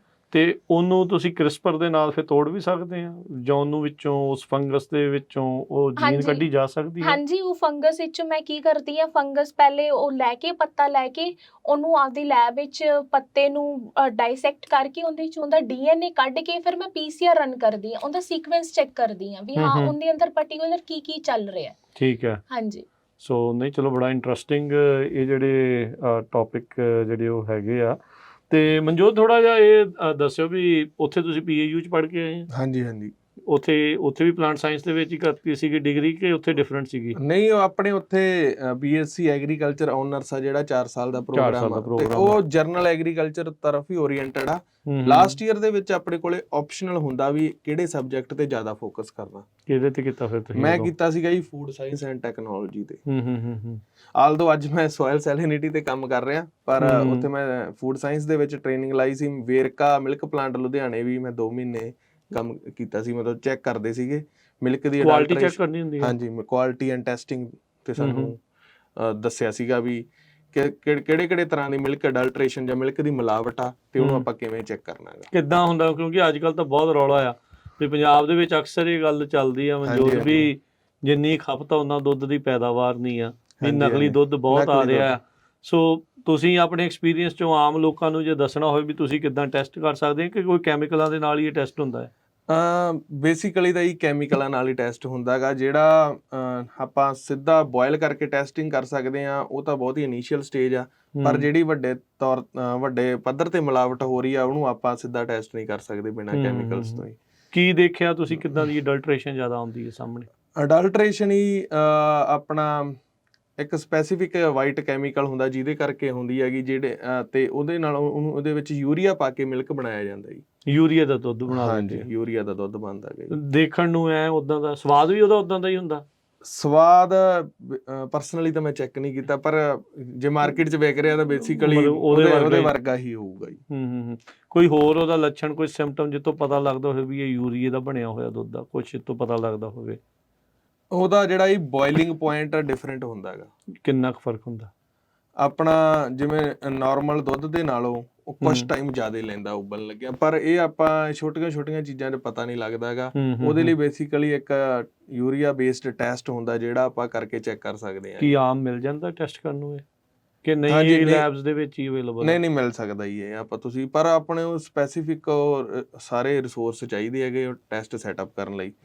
ਤੇ ਸਾਨੂੰ ਜਿਵੇਂ ਕੁਝ ਟਾਈਮ ਲਈ ਉੱਥੇ ਇਹੀ ਦੱਸਿਆ ਜਾਂਦਾ ਵੀ ਕਿਹੜੇ ਤਰ੍ਹਾਂ ਦੇ ਟੈਸਟ ਹੈਗੇ ਤੇ ਕਿਵੇਂ ਦੁੱਧ ਸਾਰੇ ਪੰਜਾਬ ਤੋਂ ਇੱਕ ਥਾਂ ਇਕੱਠਾ ਹੁੰਦਾ, ਕਿਵੇਂ ਵੇਰਕਾ ਉਹਨੂੰ ਟੈਸਟ ਕਰਦਾ ਤੇ ਉਦੋਂ ਬਾਅਦ ਟੈਸਟ ਕਰਨ ਤੋਂ ਬਾਅਦ ਕਿਵੇਂ ਪ੍ਰੋਡਕਟ ਬਣਾ ਕੇ ਤੇ ਆਪਣਾ ਸਾਰੇ ਪੰਜਾਬ, ਇੰਡੀਆ ਤੇ ਈਵਨ ਕਿ ਕੁਛ ਗਲਫ ਕੰਟਰੀਜ਼ 'ਚ ਵੀ ਐਕਸਪੋਰਟ ਕਰਦੇ ਆ ਵੀ ਦੁੱਧ ਫਿਰ ਜਾਂਦਾ ਹੈ ਬਾਹਰ। ਹਾਂਜੀ। ਸੋ ਉਹ ਤੁਹਾਡੀ ਜ਼ਿੰਮੇਵਾਰੀ ਸੀਗੀ ਵੀ ਫਿਰ ਟੈਸਟਿੰਗ ਵਗੈਰਾ ਕਰਨ ਦੀ ਵੀ ਵਿੱਚ ਮਿਲਾਵਟੀ ਦੁੱਧ ਨਾ ਆਵੇ? ਹਾਂ, ਜ਼ਿੰਮੇਵਾਰੀ ਨਹੀਂ ਕਹਿ ਸਕਦੇ ਕਿਉਂਕਿ ਅਸੀਂ ਆਪਣਾ ਨਾਲ ਕੰਮ ਕਰਦੇ। ਹਾਂਜੀ, ਨਾਲ ਕੰਮ ਕਰਦੇ। ਕੁਝ ਟੀਮ ਦੇ ਵਿੱਚ ਜਿਹੜਾ ਤੁਸੀਂ ਸਿੱਖੀ ਉਹ ਚੀਜ਼? ਹਾਂਜੀ, ਕੁਝ ਟਾਈਮ ਲਈ ਕੰਮ ਕੀਤਾ ਹੀ, ਸਾਨੂੰ ਬੇਸਿਕ ਉਹਨਾਂ ਦਾ ਦੱਸਿਆ ਸੀਗਾ, ਪਰ ਹਜੇ ਜੇ ਮਤਲਬ ਤੁਹਾਡੇ ਮੂਹਰੇ ਆਏ ਸੀ ਕੁਝ ਇਦਾਂ ਦੇ ਸੈਂਪਲ ਜਿਹੜੇ ਅਡਲਟ੍ਰੇਟਡ ਇਦਾਂ ਸੀਗੇ? ਨਹੀਂ, ਮੇਰੇ ਸਾਹਮਣੇ ਸਾਡੇ ਹੁੰਦਿਆਂ ਨਹੀਂ ਆਏ। ਉਹਨਾਂ ਨੇ ਸਾਨੂੰ ਸਪੈਸੀਫਿਕ ਕਰਕੇ ਦਿਖਾਇਆ ਸੀ ਵੀ ਹੋ ਸਕਦਾ ਇਦਾਂ ਦਾ ਹੁੰਦਾ। ਹਾਂਜੀ, ਪਰ ਕਿਉਂਕਿ ਹੁਣ ਸਾਡੇ ਸਾਹਮਣੇ ਨਹੀਂ ਆਇਆ ਸੀਗਾ ਇਹੋ ਜਿਹਾ ਕੁਝ। ਚੰਗੀ ਗੱਲ ਆ ਵੀ ਨਹੀਂ ਆਇਆ ਤੇ ਤਾਂ ਕੰਮ ਖਰਾਬ ਹੀ ਆ। ਹਾਂਜੀ, ਇਹ ਸਾਰੀਆਂ ਚੀਜ਼ਾਂ। ਅੱਛਾ, ਫਿਰ ਫੂਡ ਸਾਇੰਸ ਤੋਂ ਪਲਾਂਟ ਸਾਇੰਸ ਵੱਲ ਨੂੰ ਛਾਲ ਕਿੱਦਾਂ ਮਾਰ ਲਈ? ਫੂਡ ਸਾਇੰਸ ਤਾਂ ਬੇਸਿਕਲੀ ਆਪਣਾ 2 ਸਬਜੈਕਟ ਚੂਜ਼ ਕਰਨੇ ਹੁੰਦੇ ਆ ਜੀ। ਮੈਂ ਉਦੋਂ ਇੱਕ ਤਰ੍ਹਾਂ ਦਾ ਫੂਡ ਸਾਇੰਸ ਚੂਜ਼ ਕਰ ਲਿਆ ਕਿਉਂਕਿ ਕੁਛ ਇੰਟਰਸਟ ਮੇਰਾ ਫੂਡ ਸਾਇੰਸ 'ਚ ਵੀ ਸੀਗਾ। ਉਸ ਤੋਂ ਬਾਅਦ ਹੀ ਆਪਣਾ ਟੈਸਟ ਹੁੰਦਾ GRE, ਗ੍ਰੈਜੂਏਟ ਰਿਕਾਰਡ ਐਗਜ਼ਾਮੀਨੇਸ਼ਨ, ਤੇ ਇੱਕ ਟੋਫਲ ਟੈਸਟ ਹੁੰਦਾ। ਉਹ ਦੋਨੇ ਕੀਤੇ, ਫਿਰ ਮਾਸਟਰਸ ਲਈ ਮੈਂ ਓਪਰਚੁਨਿਟੀਜ਼ ਦੇਖਣ ਲੱਗ ਗਿਆ ਓਵਰਆਲ ਯੂਨਾਈਟਿਡ ਸਟੇਟਸ ਦੇ ਵਿੱਚ। ਠੀਕ ਹੈ। ਉਹਦੇ ਲਈ ਆਪਾਂ ਕੀ ਕਰਨਾ ਹੁੰਦਾ, ਯੂਨੀਵਰਸਿਟੀ ਦੀ ਵੈਬਸਾਈਟ ਤੇ ਜਾ ਕੇ ਪ੍ਰੋਫੈਸਰ ਦੇਖਣੇ, ਜੇ ਉਹਦਾ ਕੰਮ ਆਪਾਂ ਨੂੰ ਮਤਲਬ ਇੰਟਰਸਟਿੰਗ ਲੱਗਿਆ ਉਹਨੂੰ ਈਮੇਲ ਕਰਨੀ ਵੀ ਤੁਸੀਂ ਕੋਈ ਮਾਸਟਰ ਸਟੂਡੈਂਟਸ ਹਾਇਰ ਕਰ ਰਹੇ ਹੋ ਤਾਂ ਮੈਂ ਇੰਟਰਸਟਡ ਆ, ਆਪਣਾ ਰੈਜ਼ੂਮੇ ਭੇਜ ਕੇ। ਫਿਰ ਹੀ ਜਦੋਂ ਮੈਂ ਇੱਧਰ ਨੂੰ ਈਮੇਲ ਵਗੈਰਾ ਕੀਤੀਆਂ ਤਾਂ ਜਿਹੜਾ ਫੂਡ ਸਾਇੰਸ ਐਂਡ ਟੈਕਨੋਲੋਜੀ ਦੇ ਵਿੱਚ, ਕਿਉਂਕਿ ਆਪਣਾ ਫੂਡ ਸਾਇੰਸ ਐਂਡ ਟੈਕਨੋਲੋਜੀ ਦੀ ਇੱਕ ਸਪੈਸੀਫਿਕ ਡਿਗਰੀ ਹੈਗੀ, ਬੈਚਲਰਸ, ਤੇ ਮੇਰੇ ਕੋਲੇ ਬਹੁਤ ਹੀ ਘੱਟ ਐਕਸਪੀਰੀਅੰਸ ਸੀਗਾ ਜੀ, ਤਾਂ ਕਰਕੇ ਕੁਛ ਮੈਨੂੰ ਲੱਗਿਆ ਵੀ ਮੈਂ ਉਹਨਾਂ ਕੰਪੀਟੀਟਿਵ ਨਹੀਂ ਹੈਗਾ ਉਹਨਾਂ ਦੇ ਮੁਕਾਬਲੇ। ਕੁਛ ਫੂਡ ਸਾਇੰਸ ਐਂਡ ਟੈਕਨੋਲੋਜੀ ਦੇ ਵਿੱਚ ਮੈਨੂੰ ਉਹਨੇ ਪ੍ਰੋਫੈਸਰਸ ਵੀ ਨਹੀਂ ਮਿਲੇ। ਫਿਰ ਦੂਜਾ ਮੇਰਾ ਇੰਟਰਸਟਿੰਗ ਸਬਜੈਕਟ ਮੇਰਾ ਸੋਇਲ ਸਾਇੰਸ ਸੀਗਾ ਜੀ, ਤੇ ਫਿਰ ਮੈਂ ਸੋਇਲ ਸਾਇੰਸ ਦੇ ਵਿੱਚ ਈਮੇਲਸ ਕਰਨ ਲੱਗਿਆ। ਇੱਕ ਸਭ ਤੋਂ ਪਹਿਲਾ ਰਿਪਲਾਈ ਮੈਨੂੰ ਮਿਨੀਸੋਟਾ ਸਟੇਟ ਯੂਨੀਵਰਸਿਟੀ ਚੋਂ ਆਇਆ ਸੀਗਾ, ਉਹ ਵੀ ਕਾਫੀ ਇੰਟਰਸਟਿੰਗ ਪ੍ਰੋਜੈਕਟ ਸੀ। ਬਟ ਫਿਰ ਕੁਛ ਟਾਈਮ ਬਾਅਦ ਇੱਥੇ ਡਾਕਟਰ ਸ਼ੈਰਨ ਬੈਨਸ ਨੇ ਮੈਨੂੰ ਰੀਚ ਆਊਟ ਕੀਤਾ, ਅਸੀਂ 2 ਵਾਰੀ ਜ਼ੂਮ ਮੀਟਿੰਗਸ ਕੀਤੀਆਂ। ਫਿਰ ਉਹਨਾਂ ਨੂੰ ਲੱਗਿਆ ਵੀ ਐਵਰੀਥਿੰਗ ਇਜ਼ ਆਲਰਾਈਟ। ਪਰ ਉਹ ਜਿਹੜਾ ਮਤਲਬ ਇਦਾਂ ਵੀ ਜੇ ਪ੍ਰੋਫੈਸਰ ਹਾਂ ਕਰੂਗਾ ਤਾਂ ਹੀ ਤੁਹਾਨੂੰ ਡਿਗਰੀ ਦੇ ਵਿੱਚ ਐਡਮਿਸ਼ਨ ਮਿਲਣੀ ਹੈ ਫਿਰ? ਹਾਂਜੀ, ਜੇ ਤੁਸੀਂ ਮਤਲਬ ਪ੍ਰੋਪਰ ਰਿਸਰਚ ਅਸਿਸਟੈਂਟ, ਇੱਕ ਤਰ੍ਹਾਂ ਦੀ ਫੰਡਿੰਗ ਹੁੰਦੀ ਹੈ ਜਿਹਦੇ ਵਿੱਚ ਤੁਸੀਂ 20 ਘੰਟੇ ਆਪਣੀ ਲੈਬ 'ਚ ਹੀ ਕੰਮ ਕਰਨਾ, ਤੁਹਾਨੂੰ ਪੇ ਮਿਲਦੀ ਹੈ, ਸਕਾਲਰਸ਼ਿਪ ਕਾਈਂਡ ਆਫ ਥਿੰਗ, ਸਟਾਈਪੈਂਡ ਮਿਲ ਜਾਂਦਾ। ਹਾਂਜੀ, ਜੇ ਤੁਸੀਂ ਹੁਣ ਤੁਹਾਨੂੰ ਮਿਲਦਾ ਸੀਗਾ? ਹਾਂਜੀ, ਮਿਲਦਾ ਰਿਹਾ ਜੀ। ਠੀਕ ਹੈ। ਜੇ ਤੁਸੀਂ ਨਹੀਂ ਲੈਣਾ ਤਾਂ ਤੁਸੀਂ ਡਾਇਰੈਕਟ ਐਡਮਿਸ਼ਨ ਵੀ ਲੈ ਸਕਦੇ ਹੋ। ਉਹ ਡਿਫਰੈਂਟ ਜਿੱਦਾਂ ਹੁੰਦੀ ਹੈ। ਹਾਂਜੀ, ਉਹ ਡਾਇਰੈਕਟ ਲੈ ਕੇ, ਪਰ ਫਿਰ ਵੀ ਫੈਕਲਟੀ ਦਾ ਅਪਰੂਵਲ, ਜੇ ਤੁਸੀਂ ਰਿਸਰਚ ਦੀ ਡਿਗਰੀ ਕਰ ਰਹੇ ਹੋ ਤਾਂ ਫੈਕਲਟੀ ਜਾਂ ਪ੍ਰੋਫੈਸਰ ਦਾ ਅਪਰੂਵਲ ਚਾਹੀਦਾ ਤੁਹਾਨੂੰ। ਮਿਨੀਸੋਟਾ ਕਿਉਂ ਨਹੀਂ ਚੂਜ਼ ਕੀਤਾ? ਕੈਲੀਫੋਰਨੀਆ ਫਿਰ ਕਿਉਂ ਚੂਜ਼ ਕੀਤਾ? ਮਿਨੀਸੋਟਾ ਹੀ ਇੱਕ ਤਾਂ ਕੈਲੀਫੋਰਨੀਆ ਆਪਣਾ ਵੈਦਰ ਅੱਛਾ ਹੈਗਾ, ਇੱਕ ਆਪਣਾ ਪੰਜਾਬੀ ਭਾਈਚਾਰਾ ਹੈਗਾ ਜੀ, ਰਿਸ਼ਤੇਦਾਰੀ ਵੀ ਬੰਦੇ ਨੂੰ ਲੱਭ ਜਾਂਦੇ, ਦੋਸਤ ਮਿੱਤਰ ਜਾਂਦੇ। ਬਿਲਕੁਲ ਇੱਥੇ ਦਾ ਘਰ ਵਰਗੀ ਫੀਲ ਹੁੰਦੀ ਹੈ ਜੀ। ਆਪਾਂ ਮਹਿਸੂਸ ਤਾਂ ਨਹੀਂ ਹੋਇਆ ਕਦੀ ਏਦਾਂ ਬਾਹਰ ਆ ਕੇ? ਨਹੀਂ ਕਦੇ ਵੀ ਨਹੀਂ ਹੋਇਆ। ਜੇ ਮਿਨੀਸੋਟਾ ਹੁੰਦੇ ਅੱਜ ਆਪਾਂ ਇੱਥੇ ਨਾ ਹੁੰਦੇ ਜੀ, ਉੱਥੇ ਨਾ ਹੁੰਦੇ ਪੰਜਾਬੀ ਰੇਡੀਓ USA। ਨਹੀਂ ਉਹ ਤਾਂ ਚਲੋ ਠੀਕ ਆ ਮਨਜੋਤ ਨੇ, ਚਲੋ ਵਧੀਆ। ਇੱਕ ਉਹ ਜਿਹੜਾ ਪ੍ਰੋਜੈਕਟ ਸੀਗਾ ਜੀ, ਉਹ ਸੀਗਾ ਆਪਣਾ ਮੱਕੀ ਤੇ ਮਾਈਕਰੋ ਪਲਾਸਟਿਕਸ ਦੇਖਣੇ ਟੋਮੈਟੋ ਦੇ ਵਿੱਚ, ਕਿਉਂਕਿ ਉੱਥੇ 4-5 ਮਹੀਨੇ ਬਰਫ਼ ਹੀ ਰਹਿੰਦੀ ਹੈ। ਤੇ ਜਦੋਂ ਸਮਰ ਆ ਗਿਆ ਉਦੋਂ ਮੱਕੀ ਦੇ ਵਿੱਚ ਉਹਨਾਂ ਨੇ ਟਰਕੀ ਛੱਡੇ ਸੀ, ਤੇ ਉਹਦੇ ਨਾਲ ਦੇਖਣਾ ਸੀ ਵੀ ਉਹਦੀ ਆਰਗੈਨਿਕ ਕਾਰਬਨ ਚ ਕੀ ਇਨਕਰੀਜ਼ ਹੁੰਦਾ ਗਾ। ਪ੍ਰੋਜੈਕਟ ਤਾਂ ਉਹ ਵੀ ਇੰਟਰਸਟਿੰਗ ਸੀ, ਪਰ ਉੱਥੇ ਫੰਡਿੰਗ ਨਹੀਂ ਹੈਗੀ ਸੀ। ਉੱਥੇ ਮੈਨੂੰ ਟੀਚਿੰਗ ਅਸਿਸਟੈਂਟ ਹਾਇਰ ਕਰ ਰਹੇ ਸੀਗੇ। ਕੁਛ ਇਹ ਵੀ ਡਿਫਰੈਂਸ ਸੀਗਾ। ਕੁਛ ਆਹ ਪ੍ਰੋਜੈਕਟ ਦੇ ਵਿੱਚ ਸੋਇਲ ਸਾਇੰਸ ਦੇ ਨਾਲ ਮੈਨੂੰ ਪ੍ਰੈਸੀਜਨ ਐਗਰੀਕਲਚਰ, ਨਵੀਂ ਟੈਕਨੋਲੋਜੀ, ਨਵੇਂ ਸੌਫਟਵੇਅਰ ਦੇ ਵਿੱਚ ਮੈਨੂੰ ਇਹ ਵੀ ਬਹੁਤ ਵਧੀਆ ਕਨਸੈਪਟ ਲੱਗਿਆ, ਤਾਂ ਕਰਕੇ ਫਿਰ ਮੈਂ ਇਹ ਪ੍ਰੋਜੈਕਟ ਚੂਜ਼ ਕੀਤਾ। ਉੱਥੇ ਦੀ ਪੜ੍ਹਾਈ ਤੇ ਇੱਥੇ ਦੀ ਪੜ੍ਹਾਈ 'ਚ ਤੁਸੀਂ ਕਿਵੇਂ ਜਿਹੜਾ ਉਹ ਡਿਫਰੈਂਸ, 4 ਸਾਲ ਉੱਥੇ ਲਾਏ ਆ, 3 ਸਾਲ ਹੁਣ ਤੁਸੀਂ ਇੱਥੇ ਲਾ ਲਏ ਆ। ਹਾਂਜੀ। ਸੋ ਕੀ ਤੁਸੀਂ ਡਿਫਰੈਂਸਿਸ ਨੋਟ ਕੀਤੇ? ਡਿਫਰੈਂਸਿਸ ਜਿਵੇਂ ਆਪਣਾ ਪੰਜਾਬ ਐਗਰੀਕਲਚਰ ਯੂਨੀਵਰਸਿਟੀ ਹੈ ਜੀ, ਬੈਚਲਰ ਦੇ ਵਿੱਚ ਸਾਨੂੰ ਇੱਕ ਸਮੈਸਟਰ ਦੇ ਵਿੱਚ 12 ਯੂਨਿਟ ਅਰਾਊਂਡ 12 ਯੂਨਿਟ ਹੁੰਦੇ ਸੀਗੇ, ਤੇ ਆਪਣੇ ਤੁਸੀਂ ਲਾ ਲਓ ਵੀ 4 ਸਾਲਾਂ ਦੇ ਵਿੱਚ ਉਹ ਬਣ ਗਏ 96 ਦੇ ਅਰਾਊਂਡ ਯੂਨਿਟਸ ਬਣ ਗਏ। ਫਿਰ ਉਹਨਾਂ ਨੂੰ ਜੇ ਪ੍ਰੈਕਟੀਕਲ ਦੇ ਵਿੱਚ ਹੋਰ ਚੀਜ਼ਾਂ ਵੀ ਐਡ ਕਰੀਏ ਤਾਂ ਇੱਥੋਂ ਦੇ ਬੈਚਲਰ ਨਾਲੋਂ ਉੱਥੋਂ ਦਾ ਬੈਚਲਰ ਦਾ ਕੋਰਸ ਵਰਕ ਤੇ ਲੋਡ ਵਰਕ ਜ਼ਿਆਦਾ ਹੈ ਜੀ, ਜ਼ਿਆਦਾ ਹੈਗਾ। ਉੱਥੇ ਦੇ ਯੂਨਿਟ ਮਤਲਬ 100 ਦੇ ਇਰਦ ਗਿਰਦ ਹੋ ਜਾਂਦੇ ਆ, ਮਤਲਬ ਯੂਨਿਟ ਤਾਂ ਅਰਾਊਂਡ ਸੇਮ ਰਹਿੰਦੇ, ਜੇ ਪ੍ਰੈਕਟੀਕਲ ਵਿੱਚ ਐਡ ਕਰੀਏ ਤਾਂ ਇਹਨਾਂ ਨਾਲ ਆਲਮੋਸਟ ਡਬਲ ਹੋ ਜਾਂਦੇ। ਇੱਥੋਂ ਦੀ ਬੈਚਲਰ ਨਾਲੋਂ ਉੱਥੋਂ ਦੇ ਕੋਰਸ ਵਰਕ ਜ਼ਿਆਦਾ ਹੈਗਾ। ਤੇ ਜੇ ਇਹ ਤਾਂ ਹੋ ਗਿਆ ਸਿਰਫ ਆਪਣਾ ਬੈਚਲਰ ਦਾ ਕੰਮ ਹੋ ਗਿਆ ਜੀ। ਜੇ ਗੱਲ ਕਰੀਏ ਆਪਾਂ ਰਿਸਰਚ ਦੀ, ਤਾਂ ਪ੍ਰੈਕਟੀਕਲ ਆਪਣਾ ਐਪਲੀਕੇਸ਼ਨਸ ਦੀ ਆਪਣਾ ਮੈਂ ਕਹਿ ਸਕਦਾ ਵੀ ਯੂਨਾਈਟਿਡ ਸਟੇਟਸ ਸਪੈਸ਼ਲੀ ਕੈਲੀਫੋਰਨੀਆ, ਇੱਥੇ ਪ੍ਰੈਕਟੀਕਲ ਵਰਕ ਦੇ ਉੱਤੇ ਜ਼ਿਆਦਾ ਪ੍ਰੈਫਰੈਂਸ ਆ ਤੁਹਾਨੂੰ ਕੋਰਸ ਵਰਕ ਨਾਲੋਂ। ਕਲਾਸਿਸ ਥਿਓਰੈਟੀਕਲ ਦੇ ਨਾਲੋਂ ਪ੍ਰੈਕਟੀਕਲ ਤੇ ਜ਼ਿਆਦਾ ਫੋਕਸ ਆ। ਹਾਂਜੀ, ਮਾਸਟਰਸ ਦੇ ਵਿੱਚ ਵੀ ਈਵਨ ਕਿ ਉੱਥੇ ਤੁਹਾਨੂੰ ਫਿਰ ਵੀ 4-5 ਕਲਾਸਾਂ ਜਾਂ 3-4 ਦਿਨ ਦੀਆਂ ਲਾਉਣੀਆਂ ਪੈਂਦੀਆਂ। ਇੱਥੇ ਤੁਸੀਂ ਵੀਕਲੀ 4 ਕਲਾਸਾਂ ਲਾਉਣੀਆਂ, ਬਟ ਲੈਬ ਦਾ ਕੰਮ ਜ਼ਿਆਦਾ ਆ, ਪ੍ਰੈਕਟੀਕਲ ਵਰਕ ਜ਼ਿਆਦਾ ਹੈਗਾ। ਉਹਨਾਂ ਫਿਰ ਮਜ਼ਾ ਜ਼ਿਆਦਾ ਆਉਂਦਾ। ਹਾਂਜੀ, ਮਤਲਬ ਮਜ਼ਾ ਵੀ ਕਹਿ ਸਕਦੇ ਹਾਂ, ਪਰ ਬੇਸਿਕਲੀ ਵੀ ਜੋ ਆਪਾਂ ਸਿੱਖਿਆ ਉਹਨੂੰ ਪ੍ਰੈਕਟੀਕਲੀ ਕੰਮ ਜਿਹੜਾ ਅਸਲੀ ਵਰਤੋਂ 'ਚ ਲੈ ਕੇ ਆਉਣ ਦਾ, ਜਾਂ ਉਹਨੂੰ ਫੀਲਡ ਦੇ ਵਿੱਚ ਕਰਕੇ ਦੇਖਣ ਦਾ ਮੌਕਾ ਤੇ ਉਹ ਐਕਸਪੀਰੀਅੰਸ ਜ਼ਿਆਦਾ ਮਿਲਦਾ ਹੈਗਾ। ਠੀਕ ਹੈ। ਦੂਜਾ ਜੋ ਮੈਂ, ਜਿਵੇਂ ਮੇਰਾ ਕੰਮ ਟੈਕਨੋਲੋਜੀ ਨਾਲ ਆ, ਹੁਣ ਮੈਂ ਯੂਨੀਵਰਸਿਟੀ ਆਫ ਕੈਲੀਫੋਰਨੀਆ ਪਾਰਲੀਅਰ ਦੇ ਨਾਲ ਵੀ ਇੰਟਰਨਸ਼ਿਪ ਕੀਤੀ ਸੀ। ਮੈਂ ਡਰੋਨ ਆਪਣਾ ਸਿਟਰਸ ਔਰਚਰਡ ਦੇ ਉੱਤੇ ਡਰੋਨ ਉਡਾਉਂਦਾ ਸੀ, ਉਹਦੇ ਨਾਲ ਉਹਦੀ ਕਨੋਪੀ ਕਵਰ ਦੇਖਦਾ ਸੀਗਾ। ਤੇ ਮੇਰਾ ਆਪਦਾ ਖੁਦ ਦਾ ਕੰਮ ਵੀ ਪ੍ਰੈਸੀਜਨ ਐਗਰੀਕਲਚਰ ਦੇ ਸੈਂਸਰਸ ਤੇ ਆ। ਤਾਂ ਮੈਂ ਕਹੂੰਗਾ ਵੀ ਟੈਕਨੋਲੋਜੀ 'ਚ ਆਪਾਂ ਕਹਿ ਸਕਦੇ ਹਾਂ ਵੀ US ਥੋੜਾ ਜਿਹਾ ਅੱਗੇ ਹੈਗਾ ਉੱਥੋਂ ਨਾਲੋਂ। ਹਾਂਜੀ, ਨਹੀਂ ਚਲੋ ਇਹ ਚੀਜ਼ ਤਾਂ ਹੈ ਵੀ, ਕਿਉਂਕਿ ਰਿਸਰਚ ਵਗੈਰਾ ਇੱਥੇ ਥੋੜੀ ਜ਼ਿਆਦਾ ਹੈ, ਫੰਡਿੰਗ ਵਗੈਰਾ ਉਸ ਸੰਬੰਧ ਦੇ ਵਿੱਚ ਜ਼ਿਆਦਾ ਹੈ। ਮੁਸਕਾਨ, ਤੁਸੀਂ ਦੱਸੋ, ਤੁਸੀਂ ਵੀ ਉੱਥੋਂ ਇਤਨੇ ਬੈਚਲਰ BSc? ਹਾਂਜੀ, ਮੈਂ ਵੀ ਬੈਚਲਰਸ PAU ਤੋਂ ਹੀ ਕੀਤੀ ਹੈ। ਠੀਕ ਹੈ। ਹਾਂਜੀ, ਤੁਸੀਂ ਵੀ ਸੇਮ ਫੂਡ, ਤੁਹਾਡਾ ਫੂਡ ਸਾਇੰਸ ਜਾਂ ਡਿਫਰੈਂਟ ਸੀਗਾ? ਮੇਰਾ ਦੱਸੋ। ਫੋਰੈਸਟਰੀ ਸੀ। ਓਕੇ। ਹਾਂਜੀ, ਮੈਨੂੰ ਸ਼ੁਰੂ ਤੋਂ ਹੀ ਸੀ, ਕਿਉਂਕਿ ਮੈਂ ਪਿੰਡ ਤੋਂ ਬਿਲੋਂਗ ਕਰਦੀ ਹਾਂ, ਮੇਰੇ ਘਰ ਦੇ ਵੀ ਖੇਤੀ ਕਰਦੇ ਆ, ਮੈਨੂੰ ਸ਼ੁਰੂ ਤੋਂ ਇਹ ਸੀ ਵੀ ਮੈਂ ਖੇਤੀ ਨਾਲ ਜੁੜੀ ਰਵਾਂ। ਹਾਂਜੀ। ਸੋ ਫੋਰੈਸਟਰੀ ਦੇ ਵਿੱਚ ਉੱਥੇ ਕੀ ਚੀਜ਼ਾਂ ਜਿਹੜੀਆਂ ਦੱਸੀਆਂ ਜਾਂਦੀਆਂ? ਫੋਰੈਸਟਰੀ ਵਿੱਚ ਜਿਵੇਂ ਉੱਥੇ, ਕਿਉਂਕਿ ਤੁਹਾਨੂੰ ਪਤਾ ਹੈ ਕੋਈ ਵੀ ਪੌਦਾ ਵਾਹਵਾ ਟਾਈਮ ਲੈਂਦਾ, ਇੱਕੋਦਮ ਉੱਗ ਨਹੀਂ ਸਕਦਾ, ਤੇ ਉੱਥੇ ਸਾਨੂੰ ਵੱਖ-ਵੱਖ ਤਰ੍ਹਾਂ ਦੇ ਸੀਡਸ ਦਿਖਾਉਂਦੇ ਸੀ ਵੀ ਇਹ ਦੇਖੋ, ਉਹ ਚੈੱਕ ਕਰਨਾ ਹੁੰਦਾ ਸੀ ਕਿਹੜੀ ਸੀਡ ਨੂੰ ਕਿਹੜੀ ਬਿਮਾਰੀ ਹੈ। ਸਾਨੂੰ ਮੇਨ ਫੋਰੈਸਟਰੀ ਵਿੱਚ ਇਹ ਸਿਖਾਇਆ ਗਿਆ ਵੀ ਆਪਾਂ ਨੂੰ ਪੌਦਿਆਂ ਨੂੰ ਆਪਾਂ ਕਿਵੇਂ ਬਚਾ ਸਕਦੇ ਆ, ਕਿਉਂਕਿ ਦਿਨੋ ਦਿਨ ਪੌਦੇ ਘੱਟ ਰਹੇ ਨੇ ਪੰਜਾਬ ਵਿੱਚ। ਉੱਥੇ ਤਾਂ ਜੰਗਲਾਤ ਮਹਿਕਮਾ ਤਾਂ ਚਲੋ ਉਦਾਂ ਹੈਗਾ ਆ, ਪਰ ਜੰਗਲ ਨਹੀਂ ਹੈਗੇ ਹੁਣ। ਹਾਂਜੀ, ਬਹੁਤ ਘੱਟ ਰਹੇ ਨੇ। ਸੋ ਇਹ ਜਿਹੜੀਆਂ ਸੀਡ ਦੇ ਵਿੱਚ ਕਿੱਦਾਂ ਦੀਆਂ ਬਿਮਾਰੀਆਂ, ਇਹ ਜਿਹੜੇ ਮਤਲਬ ਪੈਥੋਜਨਸ ਉੱਤੇ ਪਏ ਹੁੰਦੇ ਆ ਵਿੱਚ ਹੀ ਨਾਲ ਰਹਿੰਦੇ, ਜਿੱਦਾਂ ਤੁਸੀਂ ਪਹਿਲਾਂ ਫੰਗਸ ਦੀ ਗੱਲ ਕਰ ਰਹੇ ਹੋ, ਸੋ ਉਦਾਂ ਹੀ ਰਹਿੰਦੇ ਆ। ਉਹਦੇ ਵਿੱਚ ਵੀ ਤੁਸੀਂ ਤਾਂ ਜੀਨ ਚੀਜ਼ਾਂ ਨੂੰ ਚੈੱਕ ਕਰਦੇ ਸੀ ਜਾਂ ਹੋਰ ਢੰਗ ਸੀਗਾ? ਉੱਥੇ ਜੀਨ ਚੀਜ਼ਾਂ ਨੂੰ ਨਹੀਂ ਸੀ ਚੈੱਕ ਕਰਦੇ, ਉੱਥੇ ਸਿਰਫ ਅਸੀਂ ਐਗਜ਼ਾਮੀਨੇਸ਼ਨ ਕਰਦੇ ਸੀ ਦੇਖ ਕੇ ਵੀ ਹਾਂ ਵੀ ਇਹ ਥੋੜਾ ਜਿਹਾ ਜੇ ਸਾਨੂੰ ਲੱਗਿਆ ਵੀ ਖਰਾਬ ਹੈ, ਵੀ ਮਤਲਬ ਅੱਖਾਂ ਦੇ ਨਾਲ ਦੇਖ ਕੇ, ਆਈ ਨਾਲ, ਕੋਈ ਉਦਾਂ ਟੈਸਟ ਨਹੀਂ? ਨਹੀਂ, ਨਹੀਂ, ਉੱਥੇ ਮਤਲਬ ਬੇਸਿਕ ਲੈਵਲ ਤੇ ਸਾਨੂੰ ਸਿਖਾਇਆ ਗਿਆ ਸੀ ਵੀ ਆਪਾਂ ਕਿੱਦਾਂ ਕਰ ਸਕਦੇ ਹਾਂ, ਤੇ ਸਾਡੇ ਵੱਖ-ਵੱਖ ਤਰ੍ਹਾਂ ਦੀ ਟ੍ਰੇਨਿੰਗਾਂ ਲੱਗਦੀਆਂ ਸੀ ਵੀ ਇੱਥੇ ਜਾ ਕੇ ਆਪਾਂ ਇਹ ਇੰਨੇ ਪੌਦੇ ਲਾ ਕੇ ਆਣੇ ਆ, ਵੀ ਉਹਨਾਂ ਨੂੰ ਚੈੱਕ ਕਰਨਾ ਹੈ, ਰਿਕਾਰਡ ਕਰਨਾ ਹੈ ਵੀ ਇਹ ਪੌਦੇ ਨੂੰ ਕੋਈ ਬਿਮਾਰੀ ਤਾਂ ਨਹੀਂ ਹੋਈ।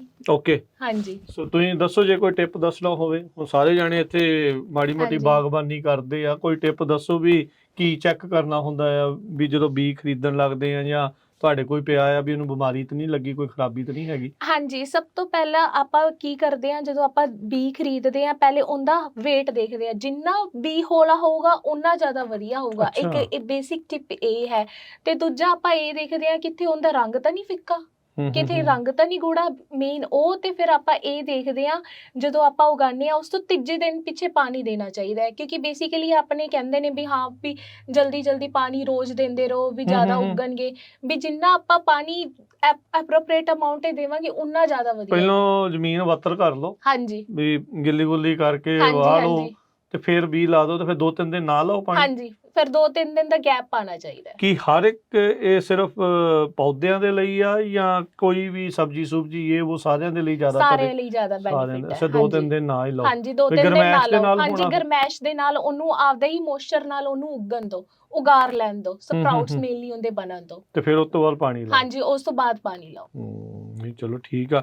ਅੱਛਾ, ਤੇ ਫਿਰ ਤੁਸੀਂ ਉਹ ਚੀਜ਼ ਕਰਦੇ ਕਰਦੇ ਇੱਥੇ ਫਿਰ ਜੀਨਸ ਵਾਲੇ ਪਾਸੇ ਨੂੰ, ਇੱਧਰ ਨੂੰ ਕਿੱਦਾਂ ਜਿਹੜਾ ਉਹ ਆ ਗਏ? ਕਿਉਂਕਿ ਮੇਰਾ ਸ਼ੁਰੂ ਤੋਂ ਇਹ ਸੀ ਵੀ ਮੈਂ ਬਿਮਾਰੀਆਂ ਚੈੱਕ ਕਰਾਂ, ਵੀ ਮੇਰੇ ਪ੍ਰੋਫੈਸਰ ਡਾਕਟਰ ਮਾਰਗਰੇਟ ਐਲਿਸ ਹੈ, ਉਹਨਾਂ ਨਾਲ ਮੇਰਾ ਕੰਟੈਕਟ ਹੋਇਆ, ਉਹਨਾਂ ਨੂੰ ਮੈਂ ਈਮੇਲ ਭੇਜੀ, ਉਹਨਾਂ ਨੂੰ ਮੇਰੀ CV ਵਧੀਆ ਲੱਗੀ, ਮੇਰਾ ਰਿਸਰਚ ਵਰਕ ਵਧੀਆ ਲੱਗਿਆ। ਫਿਰ ਉਹਨਾਂ ਨੇ ਮੈਨੂੰ ਕਿਹਾ ਮੈਂ ਤੈਨੂੰ as a graduate research assistant hire ਕਰਨਾ ਚਾਹੂੰਗੀ। ਫਿਰ ਮੈਂ GRE ਦਾ, ਜਿਵੇਂ ਮਨਜੋਤ ਨੇ ਮੈਂਸ਼ਨ ਕੀਤਾ, ਐਗਜ਼ਾਮ ਦਿੱਤਾ, GRE ਟੋਫਲ। ਉਸ ਤੋਂ ਬਾਅਦ ਮੈਨੂੰ ਫੰਡਿੰਗ ਮਿਲ ਗਈ ਇੱਥੇ, ਤੇ ਮੈਂ ਹੁਣ ਆਪਦੇ ਆਪ ਨੂੰ ਖੁਸ਼ਕਿਸਮਤ ਸਮਝਦੀ ਹਾਂ ਵੀ ਮੈਂ ਇੰਨੇ ਵਧੀਆ ਪ੍ਰੋਫੈਸਰ ਤੇ ਇੰਨੀ ਵਧੀਆ ਯੂਨੀਵਰਸਿਟੀ ਤੇ ਇੰਨਾ ਵਧੀਆ ਏਰੀਆ 'ਚ ਆਈ। ਅੱਛਾ, ਮੁਸਕਾਨ, ਇਹ ਜਿਹੜਾ ਦੱਸੋ ਵੀ ਹੁਣ ਜਿੱਦਾਂ ਆਮ ਸਟੂਡੈਂਟ ਆਉਂਦੇ ਆ, ਉਹਨੇ ਫਿਰ ਸਾਰੀ ਫੀਸ ਦੇਣੀ ਹੁੰਦੀ ਆ, ਤੁਹਾਡਾ ਕਿੰਨੇ ਕੁ % ਜਿਹੜਾ ਫੀਸ ਆ ਜਾਂ ਉਹ ਚੀਜ਼ਾਂ ਤੁਹਾਨੂੰ ਜਿਹੜੀਆਂ ਇੱਥੋਂ ਮੁਹੱਈਆ ਹੋ ਜਾਂਦੀਆਂ ਇਸ ਫੰਡਿੰਗ ਦੇ ਨਾਲ?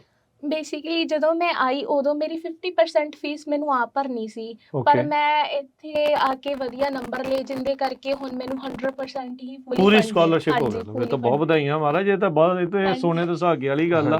ਹਾਂਜੀ, ਤੇ ਮੈਂ ਆਪਦੇ ਆਪ ਨੂੰ ਬਹੁਤ ਲੱਕੀ ਮੰਨਦੀ ਹਾਂ ਵੀ ਮੈਨੂੰ ਇੰਨੇ ਵਧੀਆ ਪ੍ਰੋਫੈਸਰ ਤੇ ਜਿੱਦਾਂ ਦਾ ਮੈਂ ਕੰਮ ਚਾਹੁੰਦੀ ਸੀ ਮੈਨੂੰ ਉਦਾਂ ਦਾ ਕੰਮ ਮਿਲਿਆ, ਰਿਸਰਚ ਮਿਲੀ। ਅੱਛਾ, ਫੀਸ ਵੀ ਮਾਫ ਹੋ ਗਈ ਤੇ ਨਾਲ ਸਟਾਈਪੈਂਡ ਵੀ ਮਿਲਦਾ ਹੈ, ਦੋਨੋਂ ਜੀ ਸੋਨੇ। ਅੱਛਾ, ਤੁਸੀਂ ਤਾਂ ਪੂਰੇ ਘਿਓ ਚਾਹੇ, ਇਹ ਤਾਂ ਉਹ ਗੱਲ ਹੋਈ ਹੈ ਕਦੇ ਮਨਜੋਤ ਤੁਹਾਡੇ ਨਾਲ ਵੀ ਇਦਾਂ ਹੀ ਸੀਗਾ? ਹਾਂਜੀ, ਆਲਮੋਸਟ ਕਾਈਂਡ ਆਫ ਸੇਮ ਹੀ ਚੀਜ਼ ਹੈਗੀ, ਕਿਉਂਕਿ ਪਹਿਲੇ ਸਮੈਸਟਰ ਜਦੋਂ ਆਪਾਂ ਆਉਣਾ ਹੁੰਦਾ ਉਦੋਂ ਆਪਾਂ ਆਪਦੀ ਫੀਸ ਭਰ ਕੇ ਆਉਣਾਗਾ। ਉਹ ਵੀ ਆਪਾਂ ਇੱਥੇ ਆ ਕੇ, ਇਹ ਬੇਸਿਕਲੀ ਰਿਸਰਚ ਅਸਿਸਟੈਂਟ ਹੁੰਦਾ ਜੀ, 20 ਘੰਟੇ ਤੁਸੀਂ ਜੌਬ ਕਰਨੀ, ਸਮਰ ਦੇ ਵਿੱਚ 40 ਘੰਟੇ ਕਰਨੀ। ਠੀਕ ਆ, ਉਹ 40 ਘੰਟੇ ਤੁਸੀਂ ਲੈਬ 'ਚ ਲਾ ਲਓ, ਆਪਣਾ ਪ੍ਰੋਫੈਸਰ ਦਾ ਕੰਮ ਕਰ ਲਓ, ਤੇ ਜਾਂ ਕੋਈ ਆਪਣੀ ਪੜ੍ਹਾਈ। ਇਹ ਵੀ ਤੁਹਾਨੂੰ ਨਾਲ ਦੇ ਨਾਲ ਜੌਬ ਮਿਲੀ ਹੋਈ ਹੁੰਦੀ ਹੈ, ਤੁਸੀਂ ਐਜੂਕੇਸ਼ਨ ਪਲੱਸ ਜੌਬ ਨਾਲ। ਇਹਨੂੰ ਹੀ ਰਿਸਰਚ ਅਸਿਸਟੈਂਟ ਕਹਿੰਦੇ ਆ, ਕਿਉਂਕਿ ਆਪਾਂ ਜਿੱਦਾਂ ਦੇਖਦੇ ਵੀ ਜਦੋਂ ਬਾਕੀ ਸਟੂਡੈਂਟ ਦੇ ਆਉਂਦੇ ਉਹ ਫਿਰ 20 ਘੰਟੇ ਜੌਬ ਲੱਭਣੀ ਪੈਂਦੀ ਆ। ਹਾਂਜੀ, ਉਹ ਇਹ ਤੁਹਾਨੂੰ ਮਿਲੀ ਹੁੰਦੀ ਹੈ, ਮਾਸਟਰਸ 'ਚ ਓਪਰਚੁਨਿਟੀ ਮਿਲ ਜਾਂਦੀ ਹੈ ਜੀ। ਤਾਂ ਕਰਕੇ ਆਪਣੇ ਜਿਹੜੇ ਲੈਂਡ ਗ੍ਰਾਂਟ ਯੂਨੀਵਰਸਿਟੀ 'ਚ ਹੁੰਦੀਆਂ, ਜਾਂ ਜਿੱਥੋਂ ਗੌਰਮੈਂਟ ਫੰਡਿੰਗ ਯੂਨੀਵਰਸਿਟੀ ਹੋਵੇ, ਉੱਥੇ ਮਾਸਟਰਸ ਲਈ, ਐਗਰੀਕਲਚਰ ਲਈ ਸਟੂਡੈਂਟ ਆਪਣੇ ਬਹੁਤ ਆਉਂਦੇ ਆ। ਤੁਹਾਡੇ ਹੋਰ ਵੀ ਸਾਥੀ ਆਏ ਹੋਏ ਆ ਇੱਥੇ ਅਮਰੀਕਾ 'ਚ ਇਦਾਂ ਪੜ੍ਹਨ ਦੇ ਲਈ, PAU ਦੇ ਨਾਲ? ਹਾਂਜੀ, ਮੇਰੇ ਫਰੈਂਡਸ ਨੇ, ਪਰ ਇੱਥੇ ਨਹੀਂ ਹੈਗੇ, ਅਲੱਗ-ਅਲੱਗ ਯੂਨੀਵਰਸਿਟੀਜ਼ ਨੇ, ਜਿਵੇਂ ਕੋਈ ਟੈਕਸਿਸ ਵਿੱਚ ਹੈ, ਕੋਈ ਫਲੋਰੀਡਾ ਵਿੱਚ ਹੈ। ਹਾਂਜੀ, ਤੇ PAU ਦੇ ਵਿਦਿਆਰਥੀ ਕਾਫੀ ਆਉਂਦੇ ਨੇ? ਹਾਂਜੀ, ਬਹੁਤ ਆਉਂਦੇ ਨੇ। ਹਾਂਜੀ, ਕਿੰਨਾ ਕੁ ਨੰਬਰ ਆ ਜਾਂਦਾ?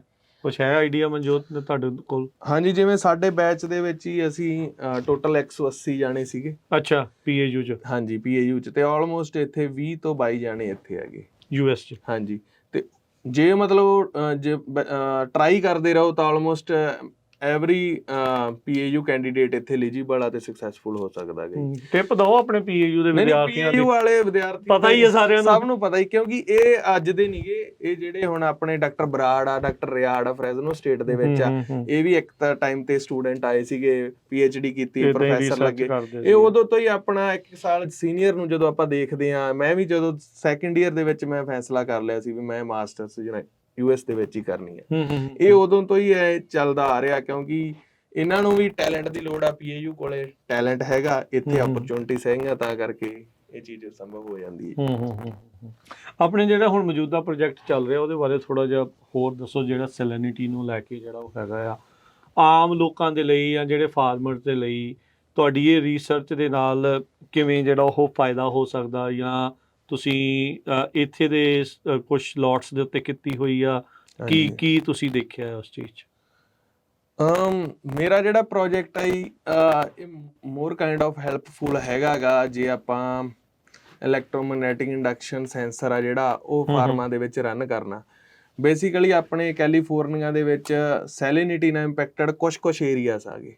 ਓਕੇ, ਮੇਰਾ ਪ੍ਰੋਜੈਕਟ ਫਾਇਰਬੌਗ ਦੇ ਵੈਸਟ ਸਾਈਡ ਦੇ ਵਿੱਚ ਆ, ਜਿੱਥੇ ਕਿ ਥੋੜੀ ਜਿਹੀ ਸੈਲਿਨਿਟੀ ਪ੍ਰੋਬਲਮ ਹੈਗੀ ਹੈ। ਜ਼ਿਆਦਾ ਨਹੀਂ ਕਹਿ ਸਕਦੇ, ਹੈਗੀ ਆ, ਪਰ ਜਿਵੇਂ ਮੈਂ ਤੁਹਾਨੂੰ ਪਹਿਲਾਂ ਵੀ ਦੱਸਿਆ ਵੀ ਮੇਰਾ ਜਿਹੜਾ ਪਾਣੀ ਅਸੀਂ ਉੱਥੇ ਲਾਉਣੇ ਆ ਉਹ ਪਹਿਲਾਂ ਹੀ ਸੈਲਾਈਨ ਵਾਟਰ ਆ, ਤਾਂ ਕਰਕੇ ਜਦੋਂ ਥੋੜੀ ਜਿਹੀ ਸੈਲਿਨਿਟੀ ਦੇ ਉੱਤੋਂ ਸੈਲਾਈਨ ਵਾਟਰ ਆਪਾਂ ਖਾਰਾ ਪਾਣੀ ਪਾਈ ਜਾਣਾ, ਖਾਰੀ ਮਿੱਟੀ ਆ, ਤਾਂ ਕਰਕੇ ਉਹ ਚੀਜ਼ ਵੱਧ ਜਾਂਦੀ ਆ। ਜਿੱਥੇ ਜਿੱਥੇ ਸੈਲਿਨਿਟੀ ਹੈਗੀ ਆ ਸਾਰੇ ਕੈਲੀਫੋਰਨੀਆ ਜਾਂ ਈਵਨ ਸਾਰੇ ਯੂਨਾਈਟਿਡ ਸਟੇਟਸ ਦੇ ਵਿੱਚ ਉੱਥੇ ਪ੍ਰੋਜੈਕਟ ਕੰਮ ਕਰੂਗਾ। ਜਿਹੜਾ ਇਲੈਕਟ੍ਰੋਮੈਗਨੈਟਿਕ ਇੰਡਕਸ਼ਨ ਸੈਂਸਰਸ ਆ ਉਹ ਤਾਂ 1990 ਤੋਂ ਹੀ ਟੈਸਟਡ ਹੋ ਰਹੇ ਆ, ਮੈਂ ਕਾਫੀ ਰਿਸਰਚ ਪੇਪਰ ਦੇਖਿਆ। ਮੇਰਾ ਕੰਮ ਸੀਗਾ ਵੀ ਉਹ ਜਿਹੜੇ ਆਪਾਂ ਟੈਸਟ ਕਰਦੇ ਆ ਉਹਦੇ ਨੂੰ ਆਪਾਂ ਮੈਪ ਬਣਾਉਣੇ ਆ। ਮੈਪ ਬਣਾਉਣ ਦੇ ਨਾਲ ਨਾਲ ਕੁਝ ਸੈਂਪਲ ਆਪਾਂ ਨੂੰ ਹੈਂਡ ਔਗਰ, ਜਿਹਨੂੰ ਆਪਾਂ ਵਰਮਾ ਕਹਿ ਦਿੰਦੇ ਆ, ਉਹਦੇ ਨਾਲ ਉਹ ਪੱਟ ਕੇ ਮਿੱਟੀ ਕੱਢ ਕੇ ਲੈਬ 'ਚ ਟੈਸਟ ਕਰਕੇ ਫਿਰ ਦੋਨਾਂ ਨੂੰ ਵੈਰੀਫਾਈ ਕਰਕੇ ਇੱਕ ਮਾਡਲ ਬਣਾਉਣਾ ਹੁੰਦਾ ਵੀ ਸੈਂਸਰ ਦਾ ਤੇ ਮਿੱਟੀ ਦਾ। ਹਾਂਜੀ, ਕਿਉਂਕਿ ਉਹ ਸੈਂਸਰ ਦੀ ਰੀਡਿੰਗ ਆ, ਉਹਨੂੰ ਆਪਾਂ ਸੈਂਸਰ ਡੂੰਘਾ ਲੱਗਦਾ ਹੈ, ਕਿੰਨਾ ਕੁ ਡੂੰਘਾ? ਨਹੀਂ ਸੈਂਸਰ ਨਹੀਂ ਲੱਗਦਾ, ਸੈਂਸਰ ਬੇਸਿਕਲੀ ਇੱਕ ਐਡੀ ਸਲੇਟ ਆ, ਉਹਨੂੰ ਆਪਾਂ ਬਸ ਹੱਥ ਨਾਲ ਫੜ ਕੇ ਤੁਰ ਲਓ ਖੇਤ ਵਿੱਚ। ਅਸੀਂ ਉਹਨੂੰ ਬਿਜਲੀ ਵਾਲੀ ਜੋ ATV ਹੁੰਦੀ ਆ ਉਹਦੇ ਨਾਲ ਪਿੱਛੇ ਪਾ ਕੇ ਸਾਰੇ ਖੇਤ 'ਚ ਗੇੜੇ, ਉਹਦਾ ਫਿਰ ਮੈਪ ਬਣਾ ਲੈਣਾ, ਉਹਦਾ ਮੈਪ ਬਣਾ ਦੇ। ਪਰ ਅੱਛਾ, ਫਿਰ ਉਹ ਜਿੱਦਾਂ ਵੇਵਸ ਤੁਸੀਂ ਕਹਿੰਦੇ ਵੀ ਉਹ ਮਾਰਦਾ ਤੇ ਉੱਥੋਂ ਪਤਾ ਲੱਗਦਾ ਹੈ ਉਹਨੂੰ? ਹਾਂਜੀ, ਉਹ ਇਲੈਕਟ੍ਰੋਮੈਗਨੈਟਿਕ ਰੇਡੀਏਸ਼ਨ ਛੱਡਦਾ ਤੇ ਵਾਪਸ ਜਦੋਂ ਆਉਂਦੀ ਆ, ਜਿਹੜੇ ਪੁਆਇੰਟ ਤੇ ਥੱਲੇ ਗਈ ਤੇ ਵਾਪਸ ਆਈ, ਉਹਦੇ ਕੋਲ ਇੱਕ ਰੀਡਿੰਗ ਆ ਗਈ। ਉਹਨੂੰ ਆਪਾਂ ਮਤਲਬ ਤੁਰੇ ਜਾਂਦੇ ਕਰਦੇ ਆ ਜਾਂ ਰੁਕ ਕੇ? ਨਹੀਂ, ਤੁਰੇ ਜਾਂਦੇ। ਪਰ ਉਹਦੇ ਨਾਲ ਆਪਾਂ ਨੂੰ ਖੇਤ ਦੇ ਵਿੱਚ, ਜਿਵੇਂ ਹੁਣ ਸਾਡਾ 80 ਏਕੜ ਦਾ ਫੀਲਡ ਸੀ, 12 ਅਸੀਂ ਸੈਂਪਲ ਲਏ ਉਹਦੇ ਵਿੱਚੋਂ। 80 ਏਕੜ ਦੇ ਵਿੱਚੋਂ 12 ਸੈਂਪਲ ਤਾਂ ਬਹੁਤ ਹੀ ਛੋਟੀ ਗੱਲ ਆ। ਉਹਨੂੰ ਆਪਾਂ ਲੈਬ 'ਚ ਟੈਸਟ ਕੀਤਾ, ਫਿਰ ਉਹਦਾ ਇੱਕ ਮਾਡਲ ਬਣਾ ਕੇ ਉਹਨੂੰ ਜਦੋਂ ਲੈਬ 'ਚ ਟੈਸਟ ਕਰਕੇ ਫਿਰ ਆਪਾਂ ਵੈਰੀਫਾਈ ਕਰਦੇ ਹਾਂ ਦੋਨਾਂ ਨੂੰ, ਫਿਰ ਇੱਕ ਮਾਡਲ ਬਣਦਾ ਵੀ ਲੈਬ ਵਾਲੀ। ਹੁਣ ਮੰਨ ਲਓ ਵੀ ਇੱਕ ਆ ਪੁਆਇੰਟ ਆਪਣੇ ਕੋਲੇ, ਇੱਥੇ ਆਪਾਂ ਸੈਂਸਰ ਲਾਇਆ, ਇੱਥੇ ਆਪਾਂ ਅਸਲੀ ਲੈਬ 'ਚ ਵੈਲਿਊ ਲਈ, ਫਿਰ ਆਪਾਂ ਉਹ ਵੈਲਿਊ ਨੂੰ ਲੈਬ ਸੈਂਸਰ ਵਾਲੀ 'ਚ ਪਾ ਕੇ ਕਹਿਤਾ ਵੀ ਇਹਦਾ ਇੱਥੇ ਇੰਨੀ ਸੈਲਿਨਿਟੀ ਆ, ਉਸ ਹਿਸਾਬ ਨਾਲ ਉਹਨੇ ਸਾਰਾ ਮੈਪ ਬਣਾਇਆ। ਕਿੰਨਾ ਕੁ ਡਿਫਰੈਂਸ ਆਉਂਦਾ ਹੁੰਦਾ ਜ਼ਿਆਦਾਤਰ ਜਿਹੜਾ ਰੀਅਲ ਸੋਇਲ ਸੈਂਪਲ ਤੋਂ ਦੇਖਦੇ ਆ ਤੇ ਜਿਹੜਾ ਤੁਹਾਡੇ ਇਕਵਿਪਮੈਂਟ ਦੇ ਨਾਲ ਕੁਝ ਜ਼ਿਆਦਾ ਫਰਕ ਹੁੰਦਾ ਜਾਂ ਤਕਰੀਬਨ ਬਰਾਬਰ ਹੀ? ਉਹ ਵੀ ਮੈਂ ਦੱਸਦਾ, ਉਹ ਡਿਪੈਂਡ ਕਰਦਾ। ਹੁਣ ਜਿਵੇਂ ਅਸੀਂ 12 ਸੈਂਪਲ ਲਏ ਸੀ, 12 ਸੈਂਪਲ ਦੇ ਹਿਸਾਬ ਨਾਲ ਆਪਣੀ 80 ਤੋਂ 90% ਆਪਣੀ ਜਿਹੜਾ ਸੀਗਾ ਆਰ ਸਕੁਏਅਰ ਦੀ ਵੈਲਿਊ, ਜਿਹਨੂੰ ਆਪਾਂ ਡਿਟਰਮੀਨੇਸ਼ਨ ਜਾਂ ਜਿਹਨੂੰ ਕਹਿ ਦਈਏ ਵੀ ਪ੍ਰੈਡਿਕਸ਼ਨ ਵੈਲਿਊ 80% ਸੀਗੀ। ਮੇਰਾ ਕੰਮ ਸੀ ਉਹ 12 ਸੈਂਪਲਾਂ ਨੂੰ ਘਟਾ ਕੇ ਜੇ ਆਪਾਂ ਫਾਰਮਰਾਂ ਦੀ ਹੈਲਪ ਕਰਨੀ ਹੋਵੇ 6, 4 ਜਾਂ 3 ਤੱਕ ਵੀ ਟੈਸਟ ਕਰਕੇ ਮਾਡਲ ਬਣਾਉਣਾ, ਤਾਂ ਇਹਦੇ ਵਿੱਚ ਬਹੁਤ ਹੀ ਸਟੈਟਿਸਟੀਕਲ ਮਾਡਲਿੰਗ ਦਾ ਕੰਮ ਵੀ ਸੀਗਾ। ਉਹਦੇ ਲਈ ਮੈਂ 6 ਤੇ 4 ਵੀ ਟੈਸਟ ਕੀਤੇ ਤੇ ਆਪਾਂ 6 ਤੱਕ ਵੀ ਕਹਿ ਸਕਦੇ ਹਾਂ ਵੀ ਨੀਅਰ ਅਬਾਊਟ ਆਪਣੀ 70% ਪ੍ਰੈਡਿਕਸ਼ਨ ਵੈਲਿਊ ਹੈਗੀ ਹੈ। ਜੇ ਕੋਈ ਫਾਰਮਰ ਕਵੇ ਵੀ ਇੱਕ ਸੈਂਪਲ ਆਪਾਂ ਨੂੰ $200 ਦਾ ਪੈਂਦਾ, 12 ਸੈਂਪਲ 2400 ਦੇ ਹੋ ਗਏ, ਮਹਿੰਗਾ ਹੋ ਜਾਂਦਾ। ਜੇ ਉਹਦੇ ਨਾਲ ਚੰਗਾ ਵੀ ਆਪਾਂ ਹਰ ਸਾਲ 3 ਜਾਂ 4 ਸੈਂਪਲ ਹੀ ਕਰ ਲਈਏ, ਵੱਖ-ਵੱਖ ਥਾਵਾਂ 80 ਏਕੜ ਦੇ ਫੀਲਡ ਦੇ ਵਿੱਚੋਂ ਜੇ ਆਪਾਂ $400 ਸੈਂਪਲਿੰਗ ਤੇ ਲਾ ਕੇ ਉਹਦਾ ਹੀ ਮੈਪ ਨਾਲ ਆਪਾਂ ਦੇਖ ਲਈਏ ਤਾਂ ਉਹ ਵੀ ਬਹੁਤ ਵਧੀਆ ਹੋਊਗਾ ਇਨ ਫਿਊਚਰ। ਇਹ ਜਿਹੜਾ ਸੈਂਪਲ ਦਾ ਤੁਸੀਂ ਪ੍ਰਾਈਸ ਜਿਹੜਾ ਦੱਸ ਰਹੇ ਆ, ਸਿਰਫ ਸੋਇਲ ਸੈਂਪਲ ਟੈਸਟ ਦਾ $200 ਆ ਕਿ ਤੁਹਾਡੀ ਜਿਹੜੀ ATV ਦੇ ਨਾਲ ਕਰਦੇ ਆ ਉਹ ਸਾਰਾ ਮਿਲਾ ਕੇ? ਇਹ ਸਾਰਾ ਮਿਲਾ ਕੇ ਹੀ 200 ਤੇ ਪਊਗਾ, ਪਰ ਇਹਦੇ ਉੱਤੇ ਵੀ ਮੈਂ ਰਿਸਰਚ ਪੇਪਰ ਲਿਖ ਰਿਹਾਗਾ। ਤਾਂ ਅਸੀਂ ਇਕਨੋਮਿਕਸ ਦੇ ਇੱਕ ਪ੍ਰੋਫੈਸਰ ਨਾਲ ਇਹਦਾ ਐਕਚੁਅਲ ਜਿਹੜੀ ਉਹ ਰਿਜ਼ਲਟਸ ਆ ਉਹ ਚੈੱਕ ਕਰਨੇ, ਟ੍ਰੇਡ ਆਫ ਦੇਖਣਾ ਹੈਗਾ। ਹਜੇ ਟੈਸਟ ਮੈਂ ਇੱਕ ਐਸਟੀਮੇਟ ਦਿੱਤਾ $200 ਚ ਇੱਕ ਸੈਂਪਲ ਪਊਗਾ, ਪਰ ਇਹ ਵੈਲਿਊ ਥੋੜੀ ਬਹੁਤ ਘਟ ਵੀ ਸਕਦੀ ਹੈ ਜਾਂ ਵੱਧ ਵੀ ਸਕਦੀ ਹੈ। ਅੱਛਾ, ਜਿਹੜਾ ਸੋਇਲ ਸੈਂਪਲ ਤੋਂ ਹੋਇਆ ਵੀ ਇੱਕ ਥਾਂ ਤੋਂ ਲਿਆ, ਦੂਜੇ ਤੋਂ ਲਿਆ, ਤੀਜੇ ਤੋਂ ਲਿਆ, ਇਹ ਜਿਹੜਾ ATV ਵਾਲਾ ਹੈ ਫਿਰ ਤੁਸੀਂ ਪੂਰਾ ਗੇੜਾ ਮਾਰਦੇ ਆ? ਇਹ ਪੂਰਾ ਗੇੜਾ ਇਹ ਜਿਵੇਂ ਆਪਾਂ ਹਲ ਮਾਰਦੇ ਆ, ਹਲਾਂ ਵਾਲਦੇ ਆ, ਐ ਮਾਰਦੇ ਆ, ਜੇ ਮਤਲਬ ਵੀ 20 ਮੀਟਰ ਜਾਂ ਕਹਿ ਦਈਏ ਵੀ 40 ਕੁ ਫੁੱਟ ਤੋਂ ਇੱਕ ਗੇੜਾ ਮੋੜ ਦਿੰਨੇ ਆ, ਉਹਦੇ ਨਾਲ ਉਹ ਆਪਾਂ ਨੂੰ ਆਈਡੀਆ ਹੋ ਜਾਂਦਾ। ਇਹ ਵੀ ਫਿਰ ਸਬਜੈਕਟਿਵ ਆ, ਡਿਪੈਂਡ ਕਰਦਾ। ਤੁਸੀਂ ਸਾਰੇ ਦੇ ਵਿੱਚ 5 ਗੇੜੇ ਹੀ ਮਾਰ ਸਕਦੇ ਹੋ, ਤੁਸੀਂ 50 ਵੀ ਮਾਰ ਸਕਦੇ ਹੋ, ਤੁਸੀਂ ਡਿਪੈਂਡ। ਕੱਲੀ ਰੋਜ਼ ਵੀ ਜਾਣਾ ਹੋਵੇ ਉਦਾਂ ਕਰ ਲਓ, ਉਵੇਂ ਵੀ ਜਾ ਸਕਦੇ ਹੋ। 5 ਰੂਮਾਂ ਛੱਡ ਕੇ ਕਰਨੀ ਹੈ ਕਿਸੇ ਨੇ, ਉਦਾਂ ਵੀ ਕਰਕੇ। ਪਰ ਜਿਹੜਾ ਅਸੀਂ ਮਾਡਲਿੰਗ ਕਰਦੇ ਆ ਉਹਦੇ ਵਿੱਚ ਇੱਕ ਟੂਲ ਹੁੰਦਾ ਕ੍ਰਿਗਿੰਗ। ਕ੍ਰਿਗਿੰਗ ਦਾ ਬੇਸਿਕਲੀ ਮਤਲਬ ਹੁੰਦਾ ਵੀ ਜੇ ਆਪਾਂ ਇੱਕ ਸੈਂਪਲ ਇੱਥੇ ਲਿਆ ਤੇ ਇੱਕ ਸੈਂਪਲ 20 ਫੁੱਟ ਤੇ ਲਿਆ ਤਾਂ ਉਹ ਆਪਣੇ ਆਪ ਆਈਡੀਆ ਲਾ ਕੇ ਦੋਨਾਂ ਸੈਂਪਲਾਂ ਦੇ ਵਿਚਾਲੇ ਕਿੰਨੀ ਸੈਲਿਨਿਟੀ ਹੋਊਗੀ ਉਹ ਚੈੱਕ ਕਰ ਦੂਗਾ, ਉਹ ਅੰਦਾਜ਼ਾ ਦੇ ਦਿੰਦਾ। ਉਹਦੀ ਵੀ ਵੈਲਿਊ ਆਪਣੀ 70-80% ਕਰੈਕਟ ਹੋਊਗੀ।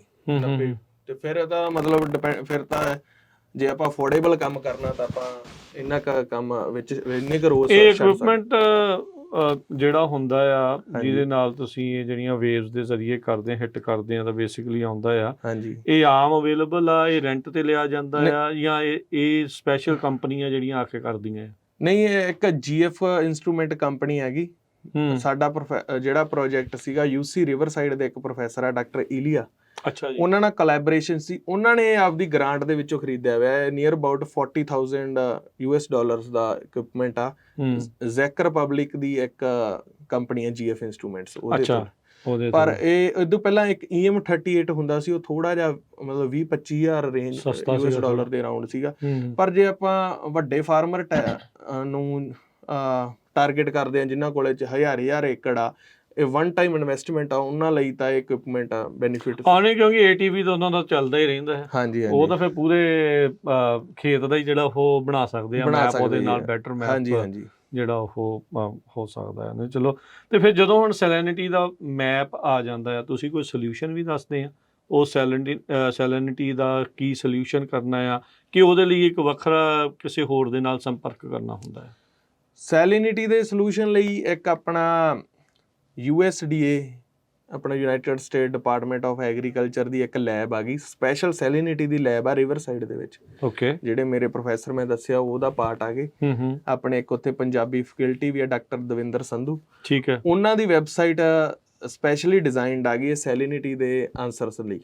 ਬਾਕੀ ਜੇ ਕੁਝ ਕਿਸੇ ਵੀ ਫਾਰਮਰ ਨੂੰ ਇੱਥੇ ਸੈਲਿਨਿਟੀ ਦੀ ਲੋੜ ਆ ਤਾਂ ਉਹ ਆਪਣਾ university of California egg natural resources ANR ਕਹਿੰਦੇ ਆ, ਉਹਦੇ ਵਿੱਚੋਂ ਕੋਈ ਵੀ ਸੈਲਿਨਿਟੀ ਐਕਸਪਰਟ ਨੂੰ ਈਮੇਲ ਜਾਂ ਫੋਨ ਕਰ ਸਕਦਾ, ਉਹ ਸਾਰਿਆਂ ਦੇ ਆਨਸਰ ਹੱਲ ਕਰ ਸਕਦਾ। ਨਹੀਂ ਫਿਰ ਮੇਰੀ ਪ੍ਰੋਫੈਸਰ ਡਾਕਟਰ ਸ਼ੈਰਨ ਬੈਨਸ ਕੋਲੋਂ ਵੀ ਤੁਸੀਂ ਅਪਰੋਚ ਕਰ ਸਕਦੇ ਹੋ ਜੇ ਕਿਸੇ ਨੇ ਸੈਂਟਰਲ ਵੈਲੀ 'ਚ ਸੈਲਿਨਿਟੀ ਦੇ ਰਿਗਾਰਡਿੰਗ ਕੋਈ ਕੁਐਸਚਨ ਹੈਗੀ। ਚਲੋ ਠੀਕ ਆ, ਚਲੋ ਆਪਣੀ ਈਮੇਲ ਵਗੈਰਾ ਦੱਸ ਦਿਓ, ਜੇ ਕੋਈ ਪੁੱਛਦਾ ਆ ਤਾਂ ਫਿਰ ਬੰਦਾ ਉਹਨਾਂ ਦੇ ਨਾਲ ਸੰਪਰਕ ਕਰ ਸਕਦਾ।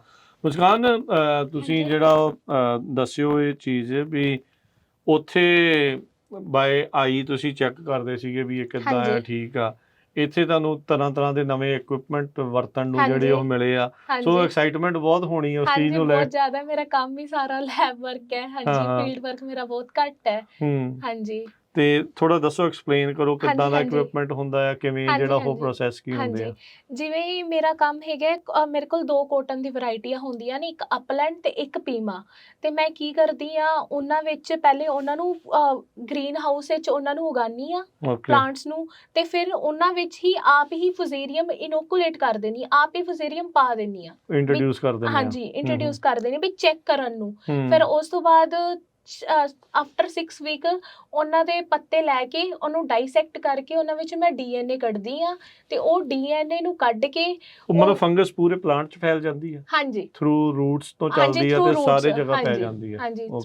ਹਾਂਜੀ, ਤੇ ਉਸ ਤੋਂ ਬਾਅਦ ਮੈਂ ਕੀ ਕਰਨੀ, ਉਹਦਾ DNA ਕੱਢ ਕੇ ਮੇਰੇ ਕੋਲ ਇੱਕ ਮਸ਼ੀਨ ਹੈ, ਉਹਨੂੰ ਕੀ ਕਹਿੰਦੇ PCR, ਉਹਦਾ ਨਾਂ ਉਹਨੂੰ ਹੈ ਪੋਲੀਮਰੇਜ਼ ਚੇਨ ਰਿਐਕਸ਼ਨ। ਉਹਦੇ ਵਿੱਚ ਕੀ ਹੁੰਦਾ ਵੀ ਇੱਕ ਛੋਟਾ ਪਾਰਟ ਮਲਟੀਪਲ ਕਾਪੀਜ਼ ਬਣਾ ਦਿੰਦਾ, ਜਿਹਦੇ 'ਚ ਆਪਾਂ ਨੂੰ ਅਲੱਗ-ਅਲੱਗ ਤਰ੍ਹਾਂ ਦੇ ਸੀਕੁਐਂਸ ਵੇਖਣ ਨੂੰ ਮਿਲ ਜਾਂਦੇ ਆ ਵੀ ਇਹ ਫਲਾਣੇ ਵਿੱਚ ਇਹ ਸੀਕੁਐਂਸ ਹੈ, ਫਲਾਣੇ 'ਚ ਇਹ ਹੈ। ਤੇ ਉਹਨਾਂ ਨੂੰ ਕੀ ਕਰਦੇ, ਅਸੀਂ ਕੰਪੇਅਰ ਕਰਨੇ ਆ ਵੀ ਕਿਹੜੇ ਸੀਕੁਐਂਸ ਕਰਕੇ ਵੀ ਇਹ ਪੌਦਾ ਕਿਹੜਾ ਜ਼ਿਆਦਾ ਮੁਰਝਾਇਆ, ਕਿਹੜਾ ਘੱਟ ਮੁਰਝਾਇਆ। ਫਿਰ ਉੱਥੋਂ ਸਾਨੂੰ ਪਤਾ ਲੱਗਦਾ ਵੀ ਹਾਂ ਵੀ ਇਹ ਵਾਲੀ ਫੰਗਸ ਕਰਕੇ ਇੰਨੀ ਬਿਮਾਰੀ ਹੋਈ ਹੈ, ਇਹ ਵਾਲੀ ਫੰਗਸ ਕਰਕੇ ਇੰਨੀ ਹੋਈ ਹੈ। ਜਦੋਂ ਤੁਸੀਂ ਜਿਹੜਾ ਫੰਗਸ ਇੰਟਰੋਡਿਊਸ ਕਰਦੇ ਹੋ, ਉਹ ਸਿਰਫ ਇੱਕ ਵੈਰਾਈਟੀ ਦੀ ਕਰਦੇ ਆ?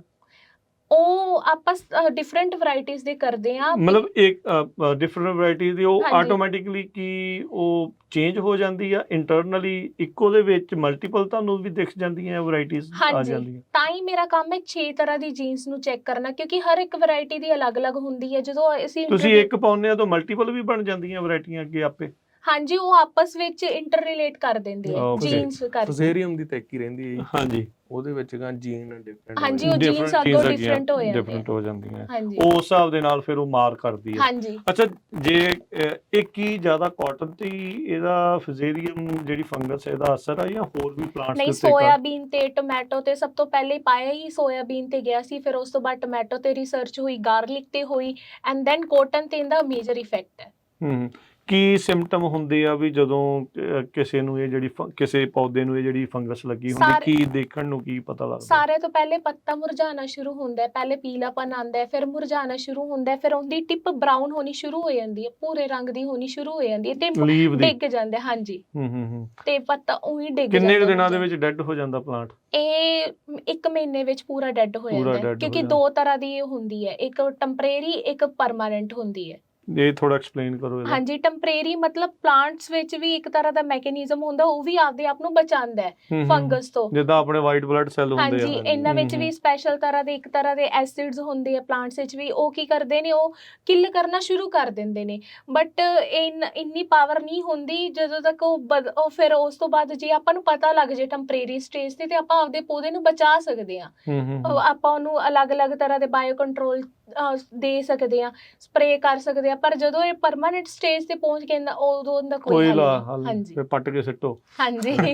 ਸਭ ਤੋਂ ਵੱਡਾ ਸਿੰਪਟਮ ਹੈ ਜੀ ਆਪਣਾ ਜਿਵੇਂ ਮੁਰਝਾਇਆ ਬੂਟਾ, ਉਹਨੂੰ ਆਪਾਂ ਜੇ ਪਾਣੀ ਲਾ ਦਈਏ ਤਾਂ ਆਪਾਂ ਕਹਿੰਦੇ ਆ ਵੀ ਹੁਣ ਸਹੀ ਹੋ ਜੂ, ਪਾਣੀ ਲੱਗਣ ਤੋਂ ਬਾਅਦ ਵੀ ਜੇ ਸਹੀ ਨਹੀਂ ਹੋਇਆ ਮਤਲਬ ਇਹੀ ਹੈ ਕਾਰਨ, ਫਜ਼ੇਰੀਅਮ ਵਿਲਟ ਹੀ ਹੈ ਜੀ।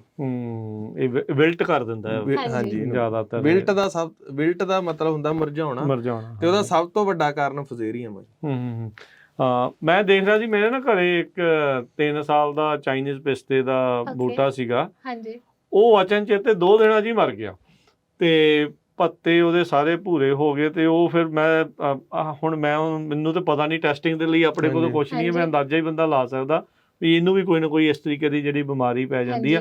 ਸੋ ਜਿਹਦੇ ਥਰੂ ਵਾਟਰ ਜਾਂਦਾ ਆ ਉਸੇ ਦੇ ਉੱਤੇ ਅਟੈਕ ਕਰਦਾ। ਉਹਨੂੰ ਕੀ ਕਹਿੰਦੇ? ਜ਼ਾਈਲਮ ਕਹਿੰਦੇ ਨੇ। ਠੀਕ ਆ, ਤੇ ਜ਼ਾਈਲਮ ਨੂੰ ਇਹ ਖਤਮ ਕਰ ਦਿੰਦਾ ਪੂਰਾ। ਬਾਹਰੋਂ ਦੇਖਣ ਨੂੰ ਬੰਦਾ ਬੂਟਾ ਬੜਾ ਸੋਹਣਾ ਲੱਗਦਾ, ਆਪਾਂ ਨੂੰ ਲੱਗਦਾ ਜੀ 2 ਦਿਨਾਂ 'ਚ ਹੋਇਆ, ਪਰ ਅੰਦਰ ਕੰਮ ਚੱਲਦਾ ਕਰਦਾ ਰਿਹਾ। ਕਦੋਂ ਦਾ ਪਲਾਂਟ ਵੀ ਆਪਦੇ ਆਪ ਨੂੰ ਪ੍ਰੋਟੈਕਸ਼ਨ ਕਰਦਾ ਹੈ, ਨਿਮੋ ਟੈਂਪਰੇਰੀ ਤੋਂ ਪਰਮਾਨੈਂਟ ਹੁੰਦੇ ਆ, ਪਤਾ ਨਹੀਂ ਲੱਗਦਾ ਉਹਦਾ ਨਾ। ਅੱਛਾ, ਇਹ ਇਸ ਦੀ ਰੋਕਥਾਮ ਦੇ ਲਈ ਜਾਂ ਕੋਈ ਚੀਜ਼ ਇਹਦਾ ਹੋਵੇ, ਕਿਉਂਕਿ ਆਪਣੇ ਜਿੰਨੇ ਵੀ ਸੁਣਨ ਵਾਲੇ ਆ, ਦੇਖਣ ਵਾਲੇ ਆ, ਸਾਰਿਆਂ ਨੇ ਘਰਾਂ ਦੇ ਪਿੱਛੇ ਬਗੀਚੀਆਂ ਲਾਈਆਂ, ਟਮਾਟਰ ਵੀ ਲਾਏ ਹੁੰਦੇ ਆ। ਚਲੋ ਕਾਟਨ ਤਾਂ ਨਹੀਂ ਲਾਉਂਦਾ ਕੋਈ, ਓਦਾਂ ਆਪ ਕਿਹੜਾ ਆਪਾਂ ਪਿੰਜਣਾ ਰੂ ਨੂੰ। ਹਾਂਜੀ, ਉਹਦੇ ਲਈ ਆਪਾਂ ਕਿੱਦਾਂ ਧਿਆਨ ਦੇਣਾ? ਪਾਣੀ ਘੱਟ ਪਾਉਣਾ, ਬੰਦੇ ਨੂੰ ਇਦਾਂ ਲੱਗਦਾ ਕੰਮ ਪੁੱਠਾ ਆ, ਪਰ ਇਹ ਮੈਨੂੰ ਲੱਗਦਾ ਪਾਣੀ ਦੇ ਨਾਲ ਜ਼ਿਆਦਾ ਖਰਾਬ ਹੁੰਦਾ ਹੈ। ਦੋਵੇਂ ਤਰੀਕੇ ਹੈ, ਤੇ ਇੱਕ ਜਦੋਂ ਆਪਣੇ ਬੂਟੇ ਲੱਗੇ ਹੋਣ ਵੀ ਸਾਫ਼ ਸਫਾਈ ਰੱਖਣਾ ਜ਼ਰੂਰੀ ਹੈ ਵੀ ਹਾਂ, ਜਿੱਥੇ ਵੀ ਆਪਾਂ ਨੂੰ ਲੱਗੇ ਹਾਂ ਇੱਕ ਪੱਤਾ ਖਰਾਬ ਹੋ ਰਿਹਾ, ਉਦੋਂ ਉਹਨੂੰ ਜੜ ਤੋਂ ਖਤਮ ਕਰ ਦੋ, ਕਿਉਂਕਿ ਇਹ ਕੀ ਕਰਦਾ ਹੈ, ਆਪਦੇ ਮਲਟੀਪਲ ਕਾਪੀਜ਼ ਬਹੁਤ ਜ਼ਿਆਦਾ ਜਲਦੀ ਬਣਾਉਂਦਾ ਹੈ, ਆਲੇ ਦੁਆਲੇ। ਹਾਂਜੀ, ਸੋ ਪੋਰਸ ਹਵਾ ਦੇ ਵਿੱਚੋਂ ਫਿਰ ਇਹ ਪੋਰਸ ਦੇ ਥਰੂ ਹੀ ਜਿਹੜਾ ਫੈਲਦਾ ਹੈ। ਇਹਦੇ ਅੰਦਰ ਇੱਕ ਸਪੈਸ਼ਲ ਤਰ੍ਹਾਂ ਦਾ ਪੋਰ ਪਾਇਆ ਜਾਂਦਾ ਜਿਹਨੂੰ ਕਹਿੰਦੇ ਕਲਮਾਈਡੋਸਪੋਰ। ਉਹ ਕੀ ਕਰਦਾ ਹੈ, ਹਜ਼ਾਰਾਂ ਸਾਲ ਤੱਕ ਵੀ ਸੋਇਲ ਵਿੱਚ ਰਹਿ ਸਕਦਾ ਹੈ। ਉਹਦੀ ਸਰਵਾਈਵਲ ਸਟਰਕਚਰ ਇਹਨਾਂ ਦੇ, ਜਦੋਂ ਉਹ ਕਿਸੇ ਚੀਜ਼ ਦੇ ਨੇੜੇ ਆ ਗਿਆ ਉਦੋਂ ਉਦੋਂ ਉਹਨੇ ਸਟਾਰਟ ਕਰ ਦੇਣਾ। ਹਾਂਜੀ, ਸੋ ਸਾਫ਼ ਸਫਾਈ ਜ਼ਰੂਰੀ ਆ। ਸਾਫ਼ ਸਫਾਈ ਸਭ ਤੋਂ ਵੱਡੀ ਚੀਜ਼ ਹੈ। ਤੇ ਇਹਦਾ ਜਿਹੜਾ ਪੀੜਤ ਪੌਦਾ ਆ, ਉਹਨੂੰ ਅੱਗ ਲਾ ਦੇਣੀ ਚਾਹੀਦੀ, ਦੱਬ ਦੇਣਾ ਚਾਹੀਦਾ? ਇਹਦਾ ਸੋਲੂਸ਼ਨ ਕੀ ਆ ਇਹਨੂੰ ਡਿਸਪੋਜ਼ ਆਫ ਕਰਨ ਦੇ ਲਈ? ਸਭ ਤੋਂ ਬੈਟਰ ਹੈ ਅੱਗ ਲਾ ਦੋ। ਹਾਂਜੀ, ਉਹੀ ਬੈਟਰ ਆ। ਹਾਂਜੀ, ਅੱਗ ਲਾ ਦੋ, ਕਿਉਂਕਿ ਨਹੀਂ ਤਾਂ ਬੰਦਾ ਕਹਿੰਦਾ ਨਾ ਚੱਲ ਇਹਨੂੰ ਵੀ ਕੰਪੋਸਟ 'ਚ ਸਿੱਟ ਦੇ, ਪਰ ਉਹ ਫਿਰ ਉਹ ਸਾਰੇ ਪਾਸੇ ਫੈਲ ਜੂ। ਹਾਂਜੀ, ਨਹੀਂ, ਠੀਕ ਆ। ਤੇ ਤੁਸੀਂ ਕਿੱਦਾਂ ਡਿਫਰੈਂਸ ਦੇਖਦੇ ਜਿਹੜਾ ਉੱਥੇ ਪੜ੍ਹਾਈ ਕਰਕੇ ਆਏ, ਜਦੋਂ ਇੱਥੇ ਆ ਕੇ ਜਿਹੜਾ ਦੇਖਦੇ ਆ, ਕਿਵੇਂ ਫਰਕ ਲੱਗਦਾ? ਮੈਨੂੰ ਬਹੁਤ ਵਧੀਆ ਐਕਸਪੀਰੀਅੰਸ ਮਿਲ ਰਿਹਾ, ਕਿਉਂਕਿ ਸਾਰਾ ਦਾ ਸਾਰਾ ਪ੍ਰੈਕਟੀਕਲ। ਉੱਥੇ ਮੈਂ ਥਿਓਰੈਟੀਕਲ ਕਾਫੀ ਪੜ੍ਹਿਆ ਹੈ, ਪਰ ਇੱਥੇ ਆ ਕੇ ਮੈਂ ਉਹ ਸਾਰੀ ਚੀਜ਼ਾਂ ਨੂੰ ਅਪਲਾਈ ਕਰ ਰਹੀ ਹਾਂ ਆਪਦੀ ਲੈਬ ਵਿੱਚ। ਮੈਨੂੰ ਸਭ ਤੋਂ ਵਧੀਆ ਇਹ ਚੀਜ਼ ਲੱਗੀ। ਤੇ ਇੱਥੇ ਦਾ ਇਨਵਾਇਰਨਮੈਂਟ ਬਹੁਤ ਵਧੀਆ ਸਟੱਡੀ ਨੂੰ ਲੈ ਕੇ, ਕੋਈ ਇੰਨਾ ਜ਼ਿਆਦਾ ਪ੍ਰੈਸ਼ਰ ਨਹੀਂ ਹੁੰਦਾ।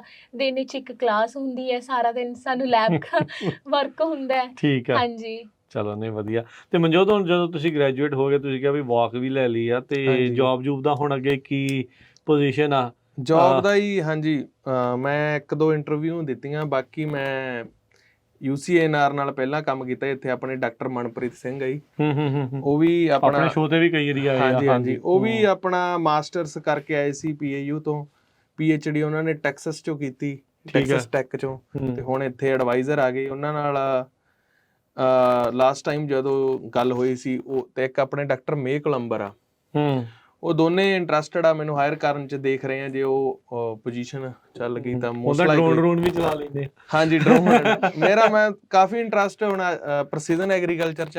ਨਹੀਂ, ਹੁਣ ਤਾਂ ਮੈਨੂੰ ਲੱਗਦਾ ਤੁਸੀਂ ਦੇਖ ਹੀ ਰਹੇ ਆਪਾਂ, ਉਹ ਇੱਕ ਲੀਫ ਟਰਨ ਕਰ ਰਹੇ ਆ ਵੀ ਅਮਰੀਕਾ ਦੇ ਵਿੱਚ ਤਾਂ ਹੁਣ ਸਾਰੀ ਆਟੋਮੇਸ਼ਨ, AI ਤੇ ਪ੍ਰੈਸੀਜਨ ਟੈਕਨੋਲੋਜੀ ਦੇ ਵਿੱਚ ਬਹੁਤ ਕੰਮ ਹੋ ਰਿਹਾ, ਬਹੁਤ ਕੰਮ ਹੋ ਰਿਹਾ ਜੀ। ਕੀ ਤੁਸੀਂ ਇਸ ਨੂੰ ਲੈ ਕੇ ਕਿਵੇਂ ਤੁਸੀਂ ਦੇਖਦੇ ਆ ਵੀ ਕਿਵੇਂ ਖੇਤੀਬਾੜੀ ਚੇਂਜ ਹੋਊਗੀ ਇਸ ਦੇ ਨਾਲ?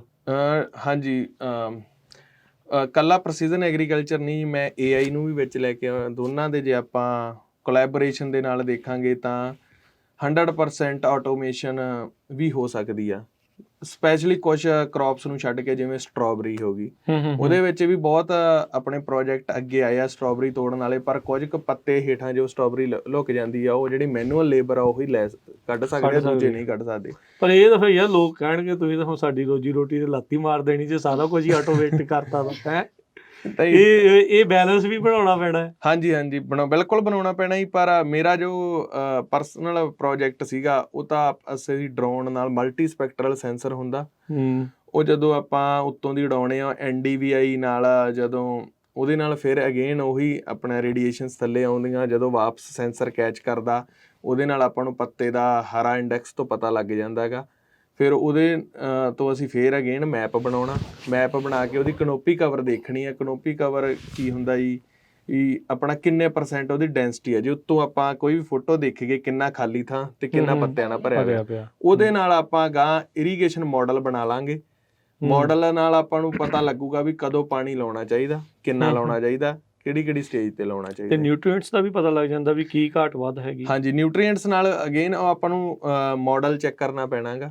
ਜਦੋਂ ਆਪਾਂ ਪੱਤਾ ਪੀਲਾ ਪੈ ਗਿਆ, ਪੱਤੇ ਪੀਲੇ ਦੀ ਹੋਰ ਰੇਡੀਏਸ਼ਨ ਆਊਗੀ ਤੇ ਆਪਾਂ ਨੂੰ RGB ਹੁੰਦਾ, ਰੈੱਡ ਗ੍ਰੀਨ ਬਲੂ ਇੰਡੈਕਸ ਹੁੰਦਾ, ਉਹ ਇੰਡੈਕਸ ਚੇਂਜ ਹੋਊਗਾ ਤਾਂ ਉੱਥੋਂ ਆਪਾਂ ਨੂੰ ਪਤਾ ਲੱਗ ਜਾਊਗਾ ਵੀ ਇੱਥੇ ਨਿਊਟ੍ਰੀਐਂਟ ਨਾਲ ਵੀ ਹੈਗਾ। ਮਲਟੀ ਸਪੈਕਟਰਲ ਤੇ ਹਾਈਪਰ ਸਪੈਕਟਰਲ 2 ਸੈਂਸਰ ਆ ਜਿਹੜੇ ਆਪਾਂ ਡਰੋਨ ਚਲਾ ਸਕਦੇ ਹਾਂ। ਇਹਨਾਂ ਦੋਨਾਂ ਨਾਲ ਆਪਾਂ ਆਪਣੀ ਕੋਈ ਬਿਮਾਰੀ ਵੀ ਚੈੱਕ ਕਰ ਸਕਦੇ ਹਾਂ, ਯੀਲਡ ਦਾ ਆਊਟਪੁੱਟ ਵੀ ਚੈੱਕ ਕਰ ਸਕਦੇ ਹਾਂ। ਤੇ ਜਿਵੇਂ ਮੇਰਾ ਕੰਮ ਐਕੂਰੇਸੀ ਕਿੰਨੀ ਇਹਨਾਂ ਦੀ?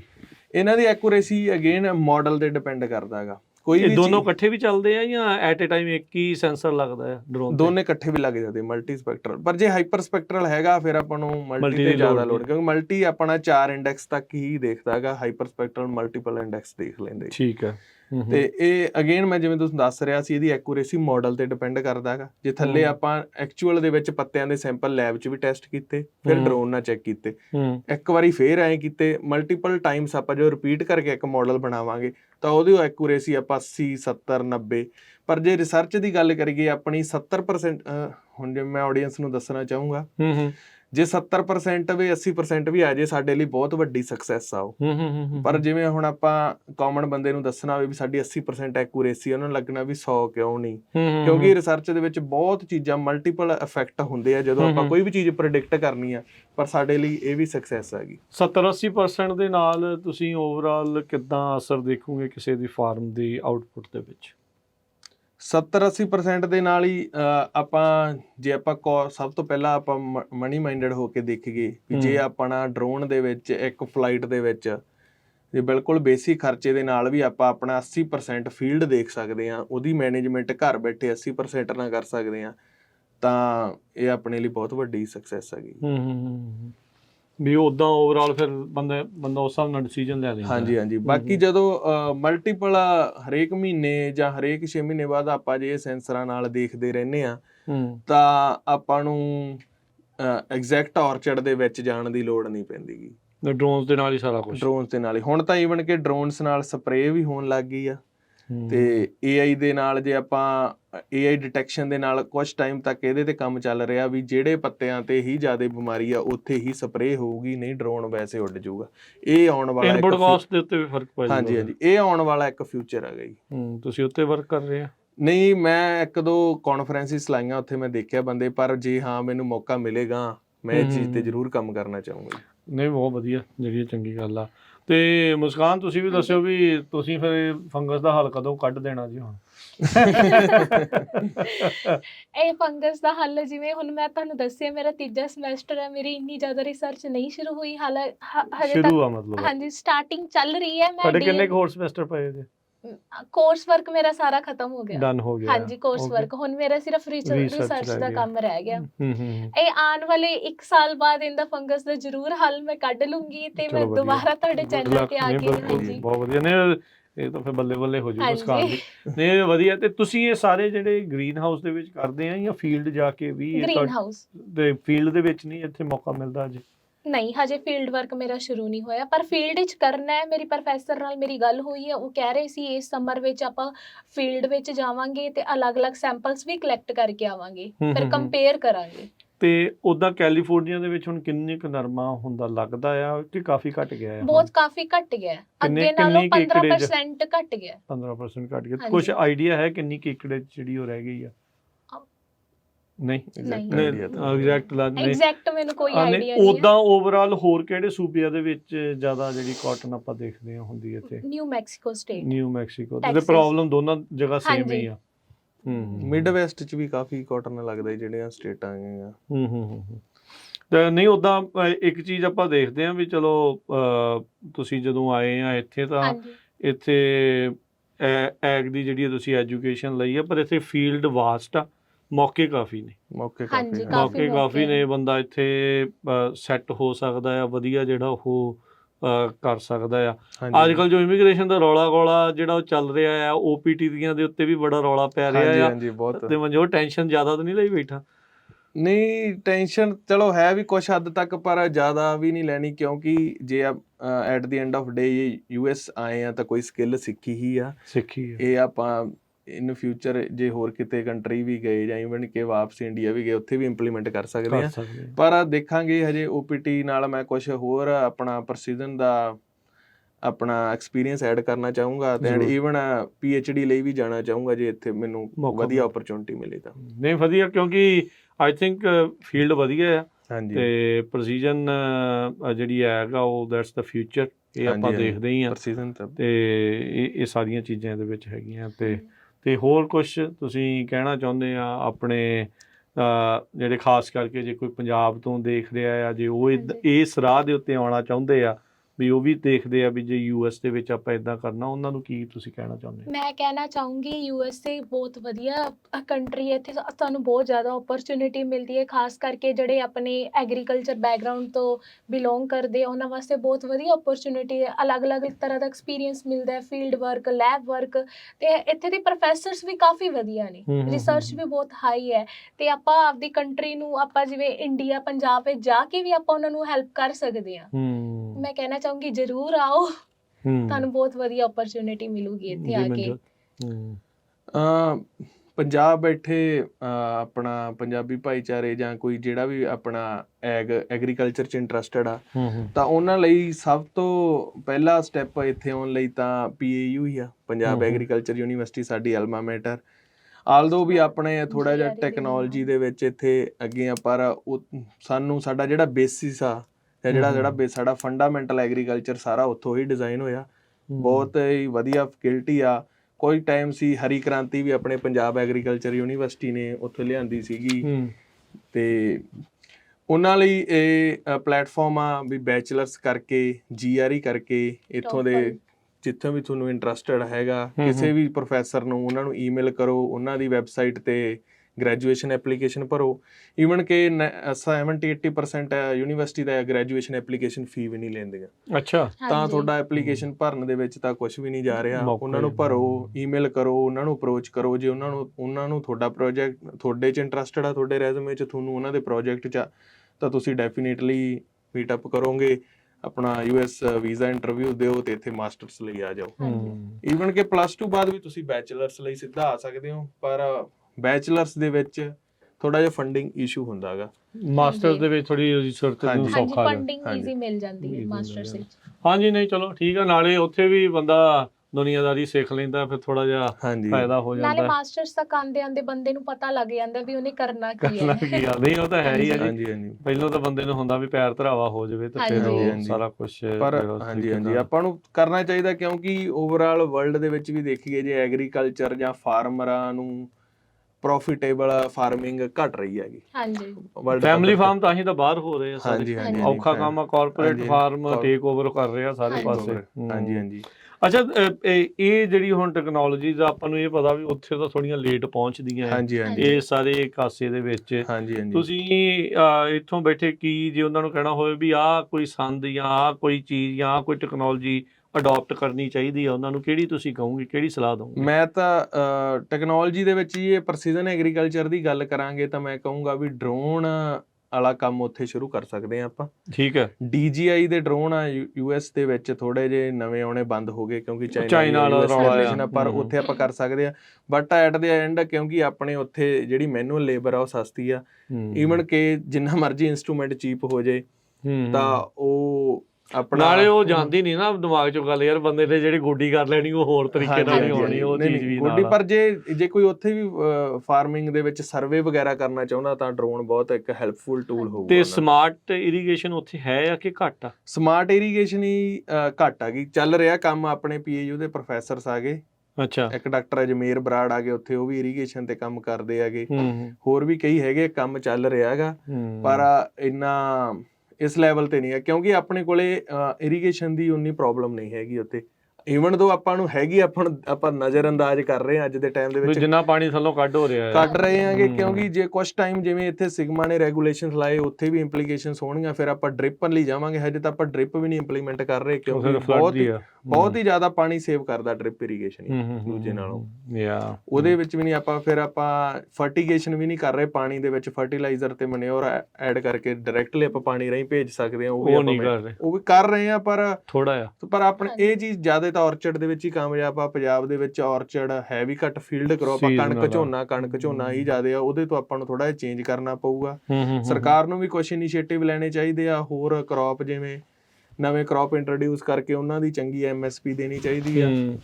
ਤਾਂ ਇਹੀ, ਪਰ ਇੱਥੇ ਦੇਖ ਲਓ MSP ਹੈ ਨਹੀਂ, ਇੱਥੇ ਹੈ ਨਹੀਂ ਗੀ ਹੈਨਾ। ਇੱਥੇ ਤੁਸੀਂ ਡਾਇਰੈਕਟ ਕਾਰਪੋਰੇਟ ਮਾਰਕੀਟ ਡਿਸਾਈਡ ਕਰਦੀ ਆ, ਤੁਹਾਡਾ ਕਰਦੀ ਆ।